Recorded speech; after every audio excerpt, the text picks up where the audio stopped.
Alçağın üslubu. Çingiz Abdullayev. O, döyüşsüz təslim olanlardan değildi. Özlüyündə hiss edirdi ki, yeni bir dövr yaxınlaşmaqdadır. Yeni bir mübarizə başlanır. Onun əvvəllər aparmadığı və buna görə də daha çətin ola biləcək başqalarına bənzəməyən bir mübarizə. Georgi Amudu, Gabrielo Darsin və Mixey. Başlanğıc. O, evə xeyli gec qayıtdı. Qonaq getməyi xoşlamırdı. Lakin bu dəfə köhnə bir tanışı zəng edib çağırmışdı. Etiraz etmək yersiz idi. Buna bir səbəb də yox idi. Belə görüşlər hərdən onun sürprizlərlə dolu həyatına bir növ sakitlik gətirirdi. Moskva küçələrindəki gecə gəzintiləri təhlükəli idi və o qaranlıq döngələrdən yan keçməyə çalışaraq evə tələsirdi. Ona görə yox ki, uşaq-muşaqdan qorxurdu. Ona belələri dəyib dolaşmırdı. Sadəcə onun uca boyunu və enli kürəyini görən xuliqanlar idmançıya yaxın durmağa ehtiyat edirdilər. Amma hər halda belələri ilə üz-üzə gəlməmək daha yaxşı idi.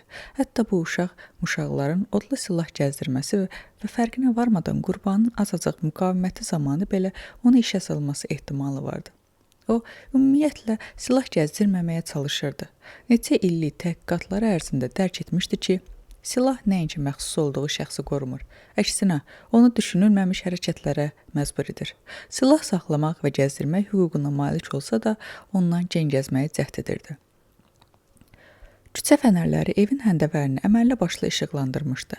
Elə buna görə də o blokun qarşısında dayanmış maşını dərhal gördü. Maşında 2 nəfər vardı. Əgər bunlar bir cüt qurğuşun gülləyə qonaq edəcək, muzlu qatil olsaydılar, onda həyata maşınla girməzdilər. Maşını küçədə saxlayardılar. Onun qapının yanında gözləyərdilər. Çox güman ki, Mercedes bina sakinlərinin kiməsə təşrif buyurmuşdu. Lakin maşına yaxınlaşar-yaxınlaşmaz dərhal qapı açıldı və onun qarşısında təxminən 25 yaşlı bir oğlan peyda oldu. Üzr istəyirəm, sizə məktub var. Drongo sizsiniz? Deyə yanlarını basa-basa ona yaxınlaşıb soruşdu. Niyə belə hesab edirsiniz ki? Sizi mənə təxmini təsvir ediblər. Mən sizə məktub verməliyəm. Mən heç bir məlumat gözləmirəm. Görünür bu bir səhvdir. Orada hər şey yazılmışdır, deyə cavan oğlan zərfi uzadaraq tələsik söylədi. Xudahafiz, sizə evə zəng edəcəklər. Naməlum adam maşına əyləşdi, lakin maşın getmək istəmirmiş kimi yerindən tərpənmədi. Drongo bir qədər dayanıb Mercedesdəki gənclərə baxdı. Sonra aramla blokun qapısının avtomat kilidin kodunu yığmağa başladı. Ətrafı bir də nəzərdən keçirdi. Sakitlik idi. Evə daxil oldu, qapı örtüldü. Avtomatik kilit çaqqıldayaraq bağlandı. Artıq liftdə o zərfə nəzər yetirdi. Lakin mənzildə açacağını qərarlaşdırıb ona toxunmadı. İçəri keçib tələsmədən soyundu, yuyundu. Sonra isə yazı masasına tərəf keçdi. Ünvansız və göndərənin soyadı olmayan zərfə bir xeyli baxdıqdan sonra onu açdı və oxumağa başladı.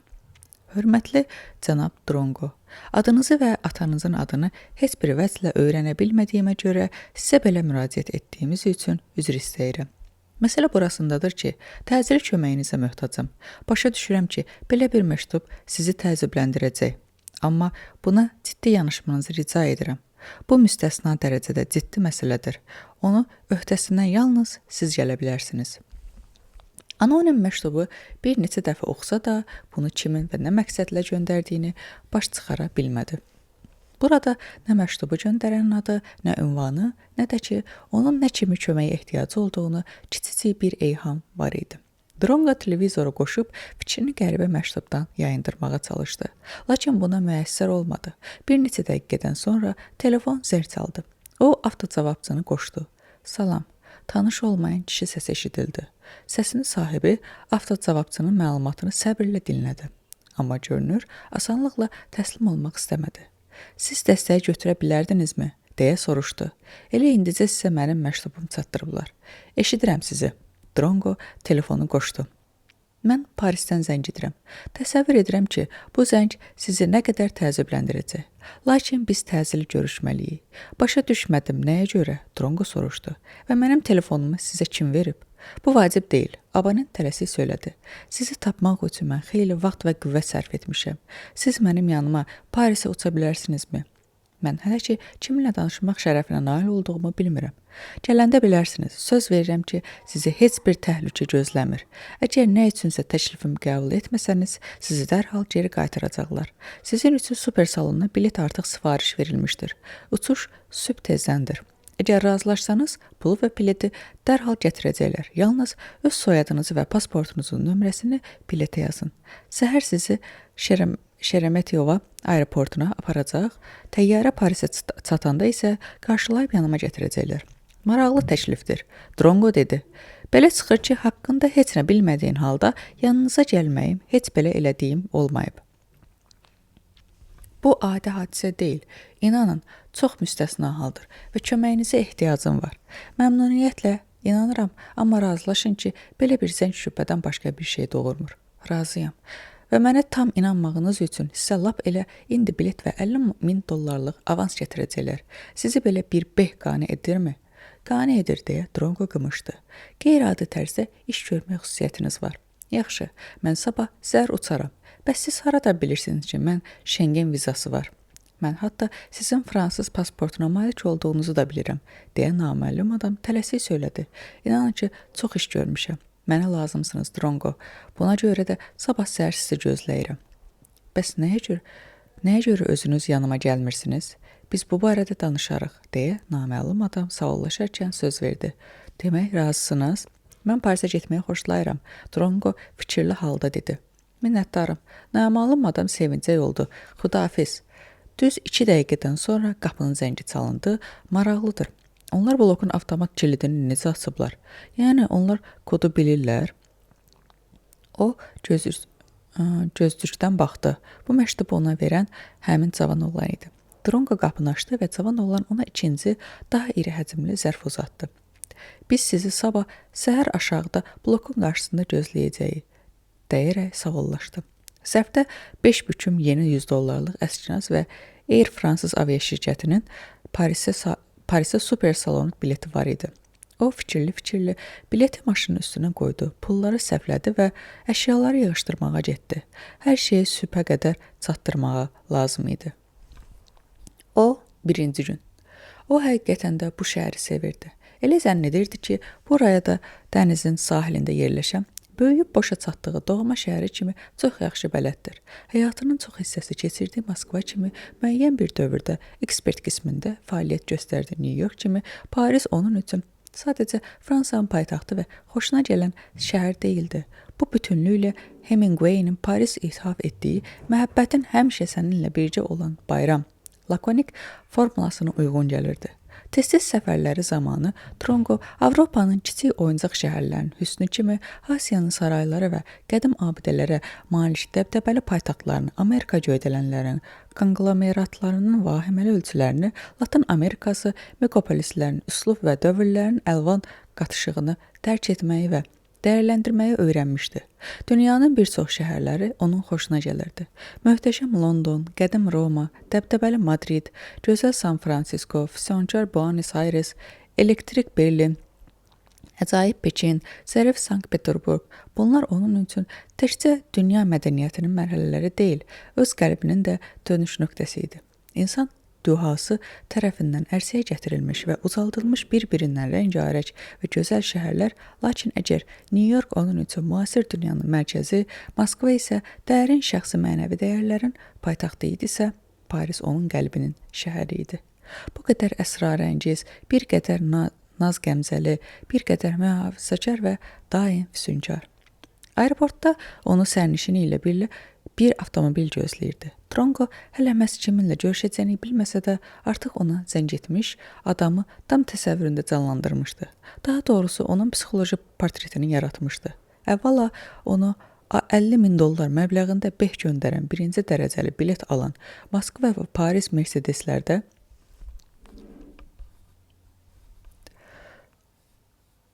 gəzən köməkçilərə malik olan adam sadəcə varlı deyil, çox varlı idi. Üstəlik o, Drongonun ev ünvanı ilə telefonunu əldə etməyə bacarmışdı.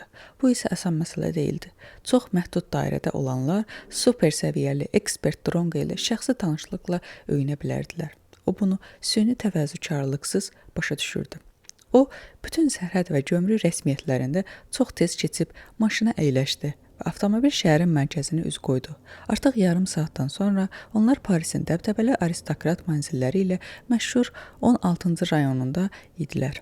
Maşın bu malikanələrin birinin qarşısında dayandı. Cavanlar qətiyyətlə qapının zənginə basdılar. Qapı açıldı və qonaq içəri keçdi. Bir qədər sonra görkəmindən eşik ağasına oxşayan yaşlı bir adam onu qonaq otağına ötürüb geri çəkildi. Drango ətrafa nəzəri yetirdi. İki dəbdəbəli buxarı, iri büllur çılçıraq, ağır ipək pərdələr ev sahibinin qədim şeyləri sevməsindən xəbər verirdi. Bu mənim mənzilim deyil. Birdən o rusca danışıq eşitdi. Hamısını kirayəyə götürmüşəm. Ev tutmaq, oteldə bir neçə nömrə tutmaqdan daha sərfəli və həm də rahatdır.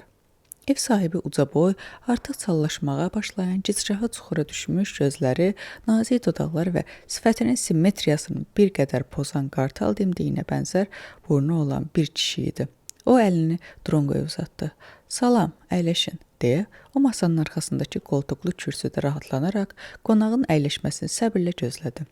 "Sizə necə müraciət edim?" deyə ev sahibi soruşdu. "Deyəsən Drongo ləqəbi ürəyinizə daha çox yatır." "Hə, Drongo çox xoşuma gəlir," deyə o cavab verdi. "Buna öyrəşmişəm. Mənim adım isə Aleksandr Mixayloviçdir. Ancaq sadəcə olaraq Aleksandr deyə müraciət edə bilərsiniz. Burada Fransada çoxları mənə belə çağırır. Artıq mən özüm də belə bir xitaba öyrəşmişəm. Siz Fransa vətəndaşısınız? Hələ yox. Təkcə fransız pasportuna malikəm. Ümumiyyətlə isə mən də sizin kimi keçmiş Sovet vətəndaşıyam. Ölkə dağılanda Rusiya vətəndaşı oldum. Amma sonra belə qərara gəldim ki, yaxşısı budur buraya köçüm. Həm də ki, arvadımın bir tərəfi fransızdır. Biz çox tez zaman fransız pasportunu əldə etdik. Sizi təbrik edə bilərəm. Belə görünür ki, güzaranınız yaxşıdır. Pis yaşamırsınız." Aleksandr gülümsədi. Qonağın yumor hissinə malik olması onun xoşuna gəldi. Drongo'nun gəlişinin səbəbini xatırlayanda isə qaş qabağını tökdü. "Gəlin, müsaadənizlə mətləbə keçək," deyə o qonağın tədqiq edilmiş kimi süzdü. "Söhbət mənim taleyimdən, faktiki olaraq mənim həyatımdan gedir. Amma deməyin ki, məni özünüzə cangüdən tutmaq istəyirsiniz." "Xeyr, əsla istəmirəm, cənab Drongo. Mənə sizin analitik qabiliyyətiniz gərəkdir. Həddindən artıq bərbad çıxılmaz, əli hər yerdən üzülmüş bir vəziyyətdəyim. Gəlin mətləbə keçək. Nə baş vermişdir və sizə nə kimi köməklik göstərə bilərəm? Mən bilməliyəm ki, razılıq verirsinizmi? Əgər bu şəhərə gəlmişəmsə, onda yəqin ki, razıyam. Bir şərtim də var. Bizim söhbətlərimiz barədə heç kim heç nə bilməməlidir. Heç bir kəs. Bunu söyləməyə də bilərdiniz. Amma əgər təhqir edici bir eyham belə vursanız, mən dərhal Moskvaya qayıdacağam. Üzr istəyirəm. Xətrinizə dəymək istəmirdim," deyə Aleksandr tələsik söylədi. "Söhbət mənim peşə qürurumdan gedir. Məni düzgün başa düşməlisiniz. İndi isə təfərrüatı ilə danışın görək sizdə məhz nə baş vermişdir." Biznes işlərimlə əlaqədar olaraq tez-tez Moskvaya uçurdum. Orada yaraşıqlı mənzilim Podmoskviyada böyük bağım var. Amma keçən ilki səfərim zamanı bir neçə günlük mehmanxanada qalmağa qərar verdim. İşlərim şəhərdə şəxsi iştirakımı tələb edirdi. Mənzilimdə isə təmir gedirdi. Hər axşam bağa gedib çatmaq mənim üçün çətin olduğundan metropolda apartment tutdum. Drongo diqqətlə qulaq asır, həm söhbətinin sözünü kəsmək istəmirdi. Orada bir neçə gün qaldım. Deməliyəm ki, otel əlbəttə yüksək səviyyəlidir, gözəldir. Mən dünyanın bir çox otellərində qalmışam və bu barədə peşəkar səviyyədə fikir yürüdə bilərəm. Amma otelin özünün xidmət dairəsi var idi. Neysə, orada mənə bir qız təklif etdilər. Çox xoşuma gəldi. Hətta o dərəcədə xoşuma gəldi ki, onu daimi ezamiyyətlər katibəsi kimi işə götürmək fikrinə düşdüm. Ancaq hər şey əksinə oldu. Aleksandr ah çəkdi, üz gözünü turşutdu, sonra birdən soruşdu. "Siz bir şey içmək istəyirsiniz? Sonra içərik, davam edin. Hər şeyi axıra qədər söyləyin." Neysə, onunla bir neçə gün oldum. Ayın 12-si, cümə axşamı isə Parisə uçmalı oldum. Səhər-səhər həmişəki kimi o yanımda idi. Biz birlikdə səhər yeməyini yedik və mən çıxıb getdim. İlk gündən sonra eşitdim ki, həmin nömrədə qızın meyiti tapılıb. Kimsə onu güllələyib. Görünür zavallını mən gedəndən dərhal sonra öldürüblər. Amma formal olaraq nömrə mənim adım idi və belə çıxır ki, əsas şübhəli şəxs mən oluram. Səhər yeməyini yeyəndə sizə kimsə görmüşdümü? Əlbəttə, mən mühafizəm, səhər yeməyini gətirən xörəyi paylayan, bəs sonra onu nömrədə qoyub aeroportda getdim. Nömrənin haqqı ayın 14-nədək ödənilmişdi və demişdim ki, orada hələ bütün bir sutkanı qala bilər. O sizi yola salmağa çıxdımı? Xeyr, mən çıxan vaxt o duş qəbul edirdi. Mən onunla sağollaşdım. Adamlarım çamadanlarımı götürüb apardılar və biz yola düşdük. Deməli, siz nömrəni tərk edəndə heç kim bu qıza sağ görməyib. Heç kim. Lakin vanna otağında su açıq idi. O duş qəbul edirdi. Bu sübut deyil. Orada istənilən köməkçiniz ola bilərdi. Yaxud siz özünüz suya açıq qoya bilərdiniz. Belə çıxır ki, siz çıxıb gedən zaman heç kim onu sağ-salamat görməyib. Bax elə müstəntiqlər də eynən bunu deyirlər. Onlar əmindirlər ki, qızı məhz mən öldürmüşəm. Siz Moskvaya qayıda və hər şeyi danışa bilərsiniz. Yaxud öz vəkilinizi göndərə bilərsiniz. Ən nəhayət qızı kim olsa güllələyə bilərdi. Üstəlik o hələ bütün sutkan da nömrədə qalmışdı. Xeyr, Aleksandr ah çəkdi. Bacarmaram, çox mürəkkəb işdir. Gəlin kabinetimə keçək. Mən sizə bir şey göstərim. O ayağa qalxdı və qonaq otağının içərisinə doğru burularaq qeyri-adi nəqşlə işlənmiş hündür qapıya sarı yönəldi. Qapını açıb dəhliz boyu kabinetə tərəf getdi. Dronqo onun dalınca gedirdi.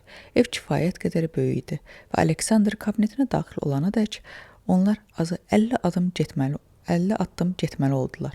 Əyləşin. O Dronqoya divanda yer göstərdi. Dronqo oturdu və Aleksandr pultu götürüb televizoru işə saldı. Ekranda iki çılpaq adamın təsviri göründü. Bu Aleksandrla həmin qız idi. Kameraya əhəmiyyət verən yox idi. Onlar sevgi ilə məşğul idilər. Gülür, bir-birlərini itələyir, oynaşırdılar. Bizi daim çəkirmişlər. Aleksandr soyuq səslə dilləndi. Yəqin ki, elə qızı da mənə bu məqsədlə sırayıblarmış. O pultun düyməsini basaraq təsviri sürətləndirdi. Burada nə var? Dronqo soruşdu. Bu sizin arvadınızla münasibətinizə daxil olan problemdir. Kimsə bir qızla yatmışsınızsa, bu hələ sizin onu öldürməyinizə dəlalət etmir. Aleksandr təsviri saxlayıb söylədi. Siz sonrasına baxın. Ekranda Aleksandr göründü. Budur. O gülümsəyərək durub getdi, yəqin ki, vanna otağına keçdi. Otaq yarı qaranlıq idi. Stol üstü lampanın işığı zəif idi. Kamera Aleksandr getdiyi səmtə döndü. Qızın yataqda uzandığı halda lampanı söndürəndən sonra kamera yenidən işə düşdü. Qız yerindən qalxıb, ağ pərdələri kənara çəkdi, günəş şüaları içəri dolub, onun uzandığı çarpayını işıqlandırdı. Qız geri qanırılaraq gülümsədi və görünməyən həmsöhbətinə nəsə dedi. Və elə bu anda ekranda sağ əlində saçboğanlı tapanca tutmuş kişi göründü. Onun çılpaq çiyini və əli göründü. Atəş açıldı. Birinci, ikinci, qız divara çırpıldı və qanına qəltan olaraq yerə çöktü. Naməlum adam soyuqqanlılıqla daha bir sınaq atəşi açdı. Qız dartındı və öldü. Aleksandr təsviri saxladı. Bir baxın, deyə o ekrana işarət etdi. Qatilin sağ çiynində balaca bir çapıq var. Görürsünüzmü? Bəli, görürəm. Məndə də eynən elədir. Aleksandr ölgün səslə dedi. Görünür onlar kadr qəsdən bu rakursdan çəkiblər ki, məhz məni ittiham etsinlər. Hər şey yayğın olsa da həqiqidir. Qətl anı plyonkaya köçürülmüşdür. Buna qədər kamera məhz məni çəkirdi. Amma bu kadrlardakı mən yox, hətta çiynindən çapığımın sürətini çıxarmağa müəssər olmuş oxşarımdır. Siz necə düşünürsünüz? Belə materialları alarkən üstənlik mənim günahsızlığıma inanarmı?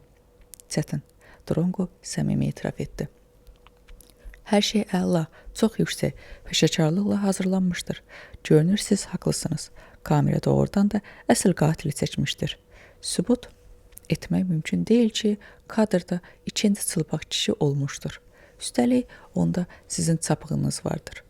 Bu çapıq məndə uşaqlıqdandır. Volqada çimən vaxtı olub. Uçurumdan daşların üstünə yıxılmışdım, deyə Aleksandr izah etdi. İndi aydındırmı, mən nə üçün məhz sizə müraciət etməyə qərar verdim?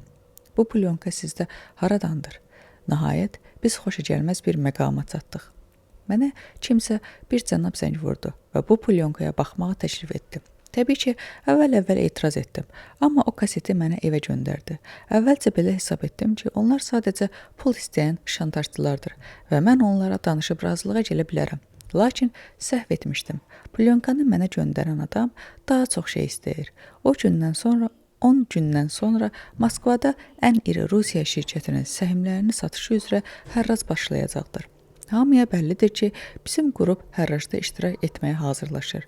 Alqı-satqıya 3 gün qalmış, mənə qrupumuzun bundan imtina etməyini yazılı şəkildə təsdiq etməliyəm. Ehtiyatda var tut, vur tut 7 günüm var.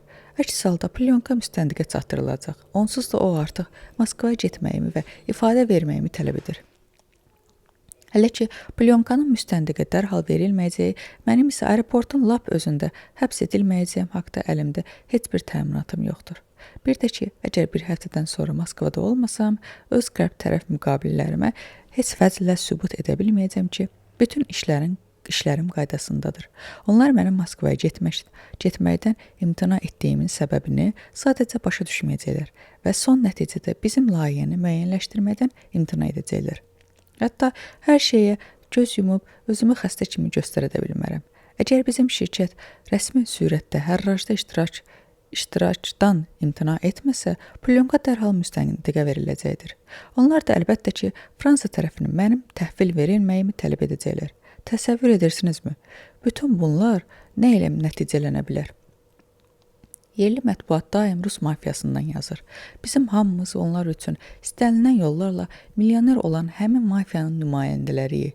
Buradakı yaşayış hüququmu əlimdən alıb məni Rusiyaya deportasiya edəcəklər. Sonrasını da danışım. Yoxsa bunu təsəvvür edirsiniz? Drongo susmuş, gözünü televizorun donmuş ekranından çəkə bilmirdi. Məni qızın qatilində ittiham edəcəklər və ən yaxşı halda həbsə salacaqlar. Ən pis halda isə hansısa bir həbsxananın kamerasında iş məhkəməyə çatmamış öldürəcəklər. Mənə nəsə demək istəyirsiniz? Deyəsən indi sizin soyadınızı xatırladım, deyə Drongo qeyd etdi. Lap yaxşı, Aleksandr dedi. Deməli siz özünüz hər şeyi başa düşürsünüz. Plyonka təkcə mənə görə yox, bütünlükdə şirkətin gələcəyi üçün bir dinamitdir. Əgər hərrac onların istədikləri kimi keçsə, onda hər şey batdı. Onlar nəzarət paketini alacaqlar. Bu isə artıq nəinki iqtisadiyyat, heç kriminalistikada da deyil. Bu böyük siyasətdir. 7 gün. Drongo fikirli dilləndi. Cəmi 7 gün. Aleksandr təsdiq etdi. Bəli, vur tut 7 gün. Əgər siz bir həftə ərzində heç nə sübut edə bilməsəniz, mən şirkətimizin hərracda iştirak etməkdən imtina etməyə barədə sənədlərə imza atmalı olacağam. Və növbəti bazar ertəsi Moskvaya uça bilməyəcəyəm. Hərrac isə cümə axşamına təyin olunub. Ancaq ərizələrin sonuncu qəbul günü çərşənbə axşamına qədərdir. Hətta lap hərracda iştirakdan imtina etsəm də mənə heç kim heç nəyə təminat vermir. Mənim imtina nəinki şirkətimə, ümumilikdə bütün Rus biznesinə əngəl olacaqdır. O ki qaldı şəxsən özümə, bu lentin sonraları müxtəlif vəziyyətlərdə üzə çıxıb, işimə badalaq vura biləcək məqsədlərdən yaxa qurtarmağıma da zəmanət yoxdur. Rus biznesinin buraya nə dəxli var? Bilirsiniz, bizim şirkət bu miqdarda nəqd pula malik deyil. Biz 2 iri qərb şirkəti ilə müqavilə bağlamışıq. Əgər indi biz onları pis vəziyyətdə qoysaq, bu halda uzun müddət heç kim Rusiyaya pul qoymağa risk etməyəcək. Mən hələ bu qətlin şirkətimizin atsanına necə zərbə vurduğundan da danışmıram. Dumanlı şayiələr artıq Rus mətbuatına da sızmışdır. Hələ ki, müstəntiqlər ancaq ki, müxtəlif fərziyyələri yoxlayırlar. Onların içində mənimki də var. Lakin bunlar hələlik ancaq şübhədir. Əgər heç nəyi sübut edə bilməsəm, onlar mənə qarşı ittiham irəli sürə bilərlər. Rəsmi cəhətdən hər şey doğrudur. Mən o qızla həmin nömrədə olmuşam. Mən çıxıb gedəndən bir neçə saat sonra isə elə həmin nömrədə onun meyidi tapılıb. İndi vəkillərim Moskvada bu işi təfərrüatı ilə yoxlayırlar. Fəqət mənim vaxtım yoxdur. Bu təxribatı kim maraqlı ola bilər? Əlbəttə ki, bizim Moskvadakı rəqiblərimiz birinci növbədə məhz onlar. Lakin Plyonka burada. Parisdə kifayət qədər şübhəli şəxsiyyət olan Howard Hackett adlı bir nəfərə mənsubdur. Öyrənə bildiklərimdən də məlum olmuşdur ki, O artıq 2 dəfə dələduzluqla təqsirli bilinmiş, amma hər dəfə məsuliyyətdən yaxasını qurtarmışdır. Əldən natəmiz işbazın səciyyəsi surətidir. Əlbəttə, Moskvada daha güclü kimsə var ki, bütün bu prosesə nəzarət edir və çəkilişə də sanksiya vermişdir. Özünüz gördüyünüz kimi, təxribat geniş miqyasda düşünülmüş və həyata keçirilmişdir. Plyonka təkcə şanslarımızı məhv etmir. O ailəmi dağıdır, bütün şirkətimizə və dostlarımızın bizimlə bağlı maraqlarına zərbə vurur, bu onların istənilən üsullarla mübarizə aparmağını hazır olduqlarını göstərir. Siz Plyonkanı nə vaxt almısınız? 2 gün bundan əvvəl. Hekket mənim zəngimi gözləyir. Ya mən onunla razılaşmalıyam, ya Plyonkanı müstəntiqə təqdim edir.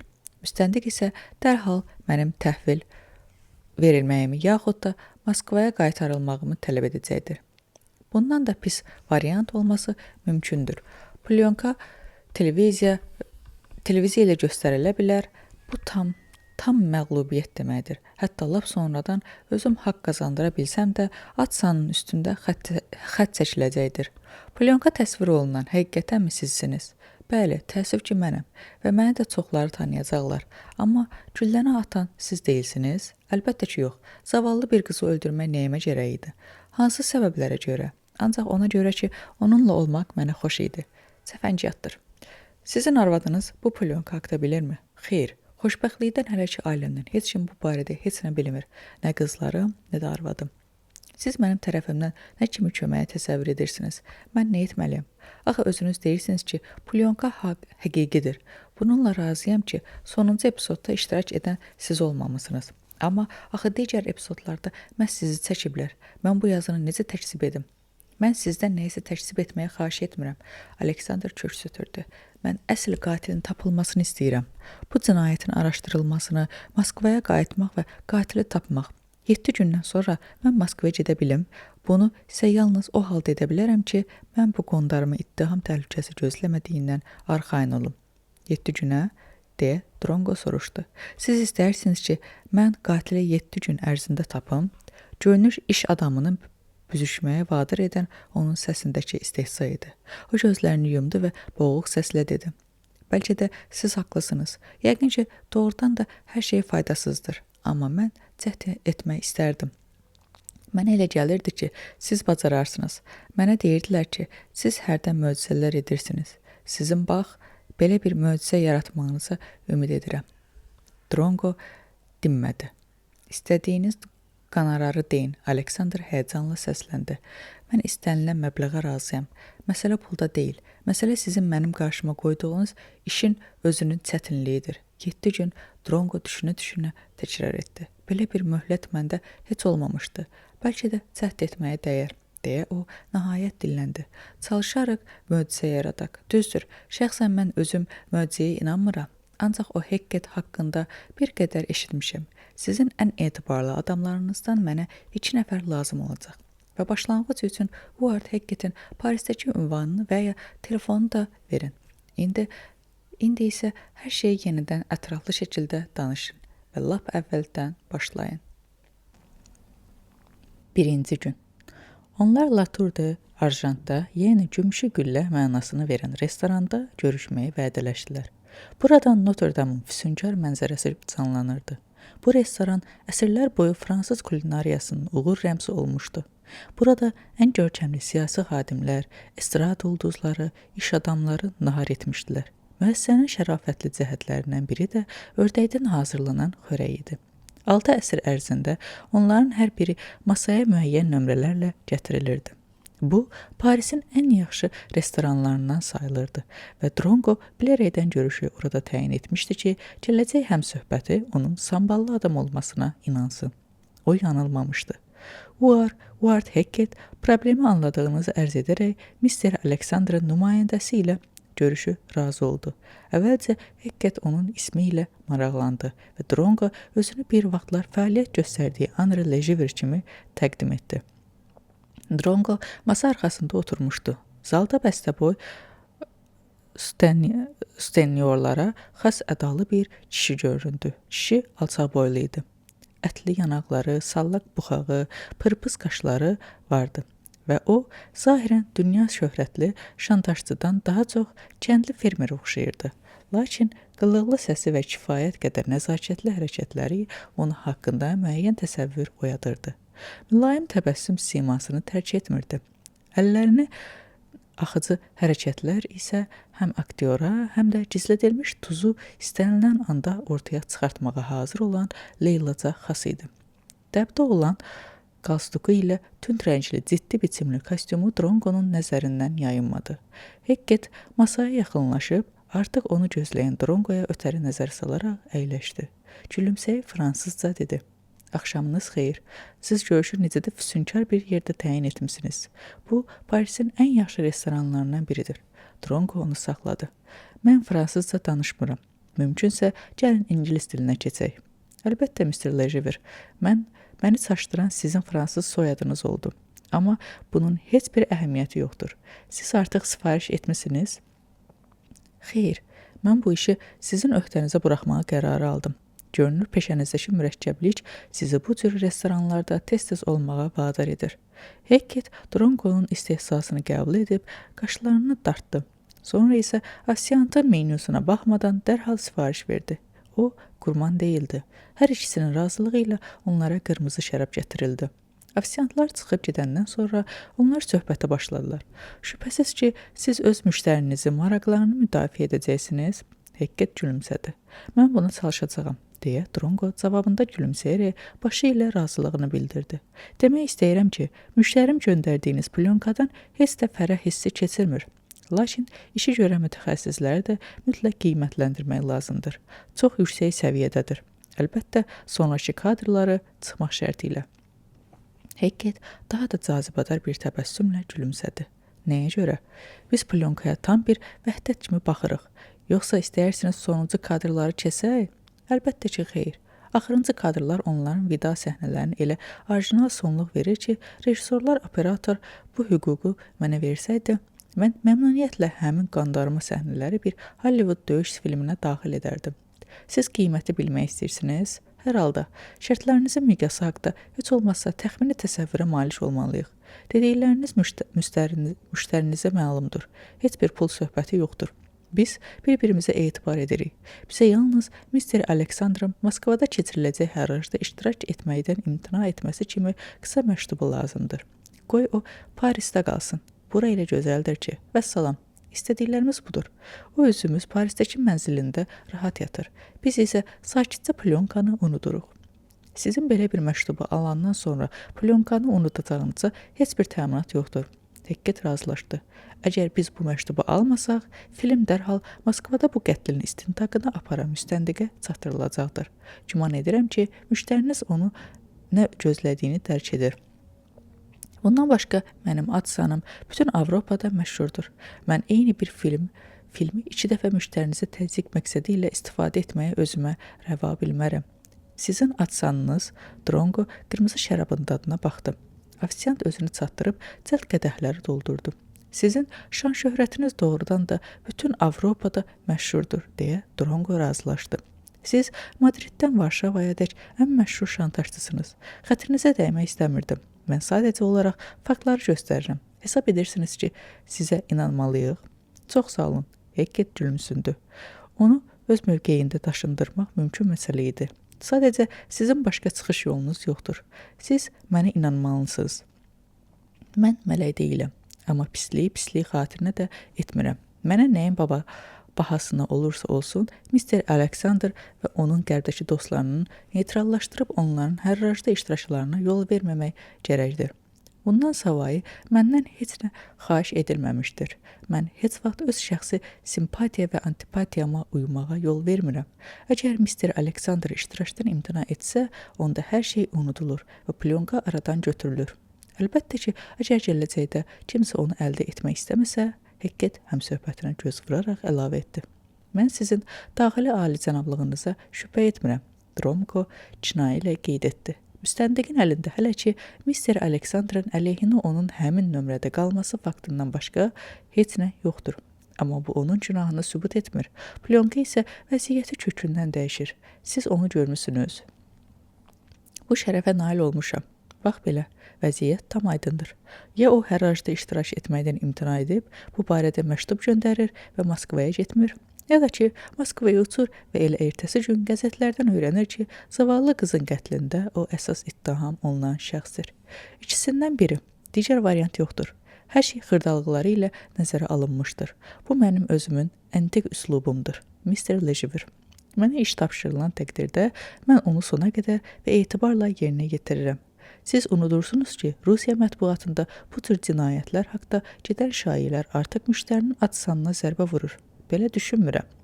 Ümumi şübhələr konkret sübutsuz heç bir əhəmiyyət kəsb etmir. Vəkilləri onunla oteldəki nömrədən bircə çıxan bir sürü şahid tapa bilərlər. Yük dalınca gələn köməkçilər, otel xidmətçiləri yaxud özgə bir adam hamısı təsdiq edərlər ki, o rəfiqəsi vanna qəbul edərkən oteldən çıxmışdı. Bunun əksinə dəlalət edən sübut hələ ki mövcud deyil. Hələ ki. O ki qaldı qətlin özünə. Yaxşı, kim anar ki, belə məşhur iş adamının bu cür ucuz fahişənin qətlində əli ola bilər? Pulyonkasız heç kim. Buna görə də belə hesab etmək olmaz ki, müştəriniz nəsə əhəmiyyətli bir şey itirir. Ən nəhayət, fahişəxanada bakirə qalmaq olmaz. Bu hamıya məlumdur. Onlara meynə yarpaqlarına bükülmüş göyərçinlər gətirdilər. Ət, qovrulmuş fındıq hissəcikləri ilə bircə ağ şərabdan hazırlanmış sosda xüsusilə yumuşaq idi. Drongo ehmalca bir parça götürüb datdı. Çox ləziz idi. Mr. Hackett, Drongo qədəhi qaldırıb söylədi. Gizlətmirəm ki, tərəfinizdən düşünülmüş əməliyyat heyranlıq doğurur. Hər şey sizə məxsus, bacarıqla düşünülmüş və həyata keçirilmişdir. Şübhə etmirəm ki, belə bir tədbir sifariş edənlər istedadınızdan xəbərdardırlar. Əslinə qalsa, müştərimi heç bir çıxış yolu olmayan ilə məncənəyə salmısınız ki, Hackett qımışdı. Məni qılıqlanırsınız. Belə hesab edirsiniz ki, müştərimin cənələrinizdən yaxa qurtarmaq üçün heç bir şansı yoxdur? Xeyr, Hackett qədəhi qaldırdı. O, üst qurtum alıb, qədəhi masanın üstünə qoydu və təvazökarlıqla əlavə etdi. Hətta sizin Drongo kimi peşəkarın köməyi ilə də heç şübhə etmirdim ki, siz məni tanıyacaqsınız deyə Drongo eyni ahənglə cavab verdi. Bizim hər birimiz öz sahəmizdə peşəkarıq. Hackett hiləgərcəsinə dilləndi. Siz istrikaları çözələməyin ustasısınız. Mən isə onları ustalıqla dolaşdırmağı bacarıram. Razılaşın ki, sizin kimi dünya şöhrətli analitik haqda mənim tam məlumatım olmalı idi. Mən də sizin barənizdə müəyyən məlumatlar var. Çox gözəl. Demək olmazdı ki, onun səsində pafos duyulmadı. Çoxdandır ki, sizinlə görüşmək istəyirdim. Deməli, yaxın 7 gün ərzində bu çətin işdə biz nəinki həmkar olacağıq, həm də qoşa işləyəcəyik. Məni əhatə edən his qammasını sizə ərz etmək iqtidarında deyiləm. Kənardan baxanlarda belə bir təəssürat yaranırdı ki, iki köhnə dost mehriban söhbət edirlər. Onlar nur saçan bir təbəssümlə bir-birini gülümsünür və növbə ilə həm söhbəti ilə həm fikir olduqları üçün başlarını tərpədirdilər. Nahaq yerə bu işi öz boynunuza götürmüsünüz. Hackett hələ də gülümsəyirdi. Hər şey xırdalıqlarına qədər nəzərə alınmış və hesablanmışdır. Sizə çox gec gəlmisiniz. Siz çox gec gəlmisiniz, Mr. Drongo. Bəlkə birinci mərhələdə şansınız ola bilərdi. Amma cəmsi 7. Pardon, artıq 6 gün qalanda isə sizdə şans yoxdur. Sizi yalnız öz peşəkar ad-sanınıza zərbə vuracaqsınız. Mənim üslubum isə hamıya yaxşı məlumdur. Əməliyyatı xırdalıqlarına dək nəzər almaq və həmişə eşidirsinizmi mənim? Drongo həmişə lazımi nəticələr əldə etməkdir. Buna görə də sizə yeganə məsləhətim evə qayıtmaqdır. Siz gecikmisiniz. Mən belə hesab etmirəm. Bu, bir neçə gün ərzində çox şey baş verə bilər. Hər halda mən bu işi götürmək fikrindəyəm. Sizin bu eyibsiz planınızda nöqsan tapmaq mənim üçün hətta çox maraqlı olardı. Buyurun, Hackett əllərini yanaşdı. Ondan güclü karamel rahiyəsi gəlirdi. Drongo qımışdı. Mən güman etməzdim ki, siz dəvə belə meyillisiniz. Thierry Mugler, xoşunuza gəlir? Bəli, son zamanlar bu mənim sevdiyim rahiyədir. Amma siz məlum olduğu kimi neçə illərdir ki, yalnız Fahrenheit işlədirsiniz. Deyirlər ki, hətta sizi rahiyənizə görə tapmaq da olar. Minnətdarım, mənim haqqımda daha nələr deyirlər. Siz mühafizəkarsınız. Drongo, yəni hansısa müəyyən bir dəyərləri bağlısınız. Bütün Avropa bilir ki, siz yalnız Bali firmasının ayaqqabılarını geyinir, Valentino'nun kostyumlarını üstünlük verirsiniz. Ciddi zövqünüz var, Drongo. Komplimentinizi sizə qaytara bilməyəcəm. Kenzo'dan olan təmtaraqlı qalstukunuz isə kostyumunuz ilə heç bir vəzlə uzlaşmır. Bu nə firmadır? Balenciaga, mən kostyumları 5-ci George adına olan Avenuedakı firma dükanından alıram. Həm mağazanı çox gözəl tanıyıram, deyəsən oranın sahibi hindudur, ya da ki, Pakistanlı. O, Montaigne küçəsindən vurulanda Givenchy'nin firma dükanı ilə üzbəüz sağ tərəfdə yerləşir. Siz Parisə çox yaxşı bələdsiniz. Hackett gülümsündü. Mənə isə deyirdilər ki, kostyumlarınıza ən yaxşı tonlu qalstukları Avropada seçən sizsiniz. Zənnimcə, əyninizdəki Versace'dir. Mən eşitmişdim ki, o, sizin ən sevimli dizaynerinizin olmuşdur. Mərhum çığırqan effektli üsluba üstünlük verirdi. Elə o da mənim xoşuma gəlirdi. Siz öz ciddi zövqünüzlə belə qalstuklar taxırsınız. Artıq taxmıram. Moskvada onu bizim yenilərimizi sevəndə sonra digər daha ağayana ustadlara üstünlük verməyə qərarı verdim. İndi Givenchy'dən olan nömrəli eksklüziv qalstuklarını taxıram. Onlar xoşuma gəlir, amma onların rəng qalması daha çox yay fəslə münasibdir. Qışda isə İtalyan modelyerlərinin daha ciddi qalstuklarına üstünlük verirəm. Siz gözəlliyin incə zövqlü sərrafısınız, Hackett qeyd etdi. Bəs adətən hansı köynələr geyinirsiniz? Mən Nina Ricci'dən olanları xoşlayıram. Onlar həmişə dəbdədirlər. Monsenyor Christian Dior, Drongo səmimi etiraf etdi. Məsələ burasındadır ki, sizin köynələrinizdə yıxalığı diş saxlamaq üçün plastik taxmalar var. Mən də onları həmişə itirirəm. Buna görə də o taxmaları axtarmamaqdan ötürü Monsenyorda ya da Pioneer'ə geyinirəm. Al paltarı isə əlbəttə ki, Cerutidəndir, Calvin Klein'dandır. Mən unisexin prinsipial əleyhidarı olsam da, onun da bəzi klassik nümunələri vardır. Hackett güldü. Bizdə ümumi maraq çoxdur. Biz əla bir cütlük təşkil edə bilərdik. Siz bircə işləməyi nəzərdə tutursunuz. Biz artıq eyni bir işin üzərində işləyirik. Rəqabət aparırıq. Belə də olar. Halbuki mənim əməkdaşlıq edirik kəlməsi daha ürəyimcədir. Mən isə ümid edirəm ki, belə olan təqdirdə əməkdaşlığımız düz bir həftədən sonra müəyyən bir sonluqla bitəcək. Bugün bazar ertəsidir, deyə Hackett xatırlatdı. Növbəti bazar ertəsi bizim ümumi dostumuz nə etmək fikrində olduğunu dəqiq bəyan etməlidir. Ya Moskvaya uçur və onu orada müstəntiqlə mehriban görüş gözləyir, ya da ki, Parisdə qalır və öz maraqlı plyonkasından zövq alır. Hətta sonuncu kadrları kəssə də filmə baxmaqdan həzz ala bilər. Başqa variantlar yoxdur.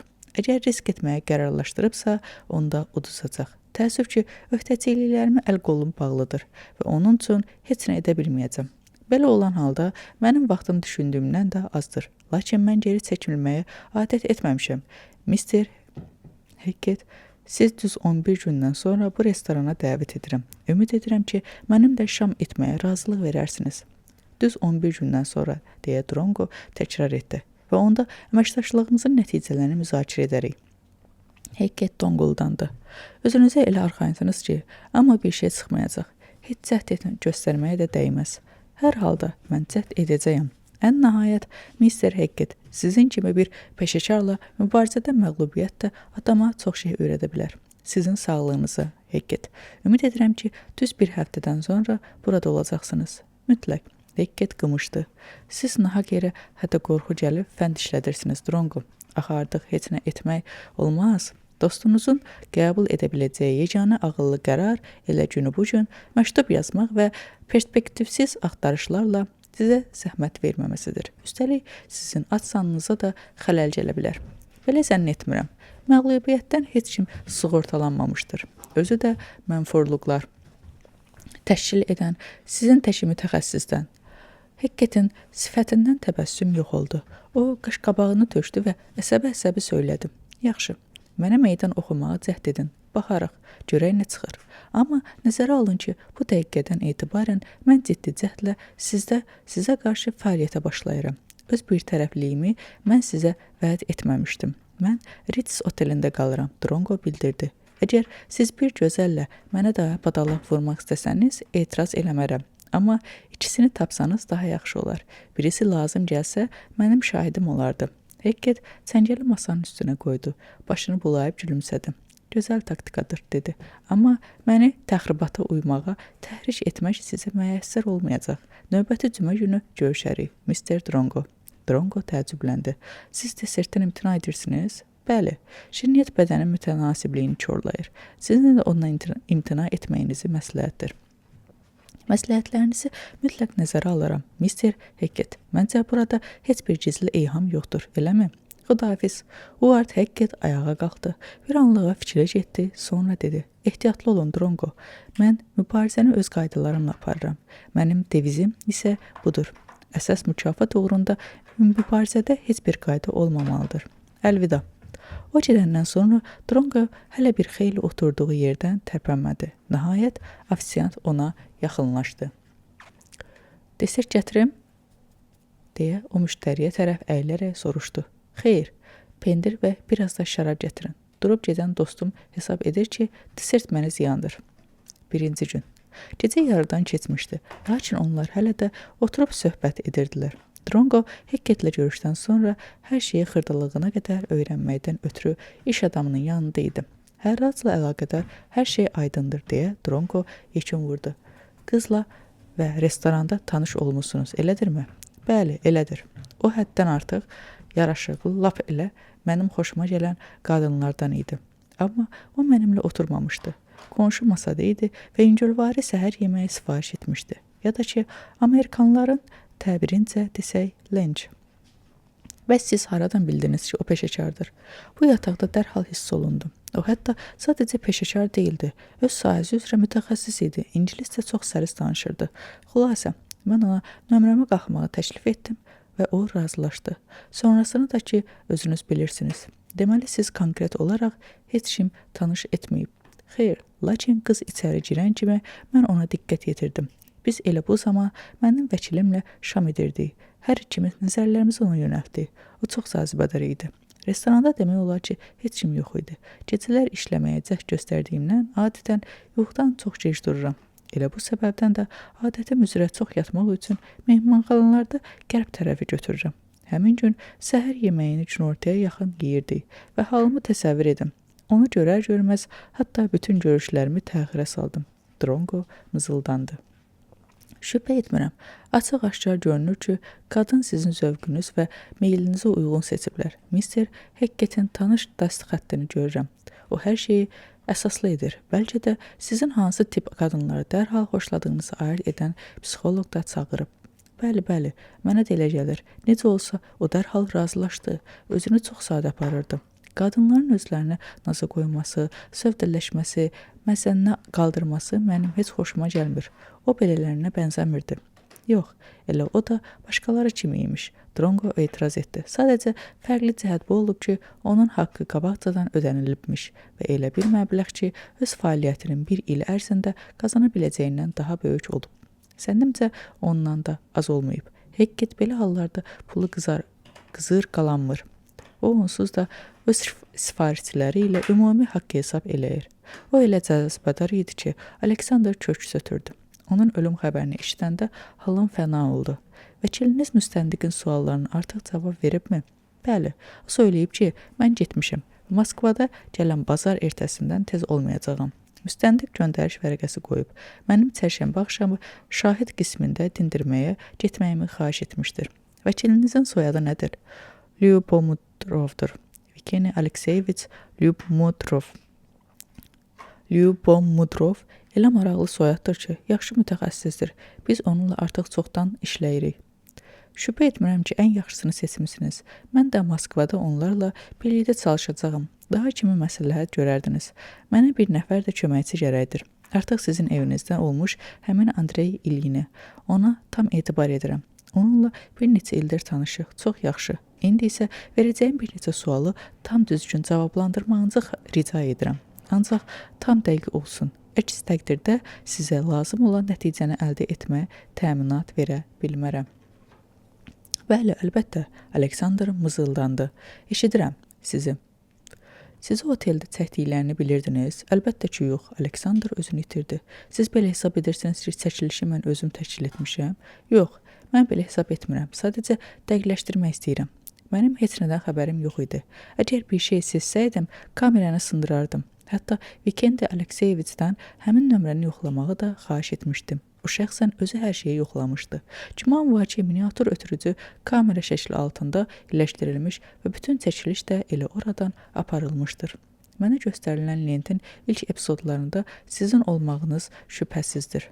Sonuncu epizodlardakı doğrudanmı siz deyilsiniz?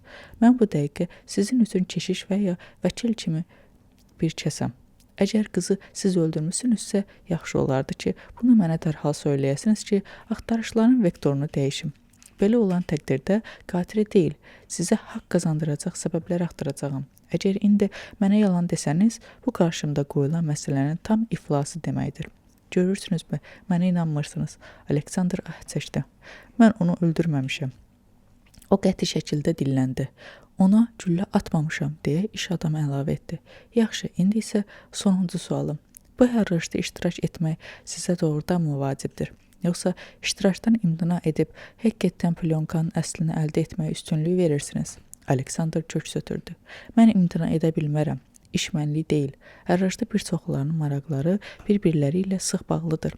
Mənim şirkətim bir çox 50 qollu adamları səhmləri paketini əldə etmək məqsədi ilə istifadə olunan bir təşkilatdır. Xeyr, mən heç bir vəzlə imtina edə bilmərəm. Bu mənim üçün intihara bərabərdir. Belə olan halda, amma mən həqiqətən heç vaxt Moskvaya qayıda bilməyəcəyəm. Heç Parisdə də qalmaq olmaz. Məni sadəcə olaraq güllələyəcəklər. Mərhəmətsiz, filansız. Burada çox nüfuzlu adamların maraqlarına toxunulur. Bəs sizin əleyhadarlarınız? Bu başqa klandır.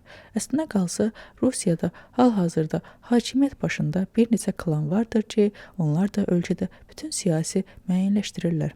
İmtina etsəm, mənimlə əlaqədar adamların bütün klanını şüvərəyə verəcəyəm. Qərb tərəfdaşlarının gözündə onlar gülünc səviyyədə qoyacağam.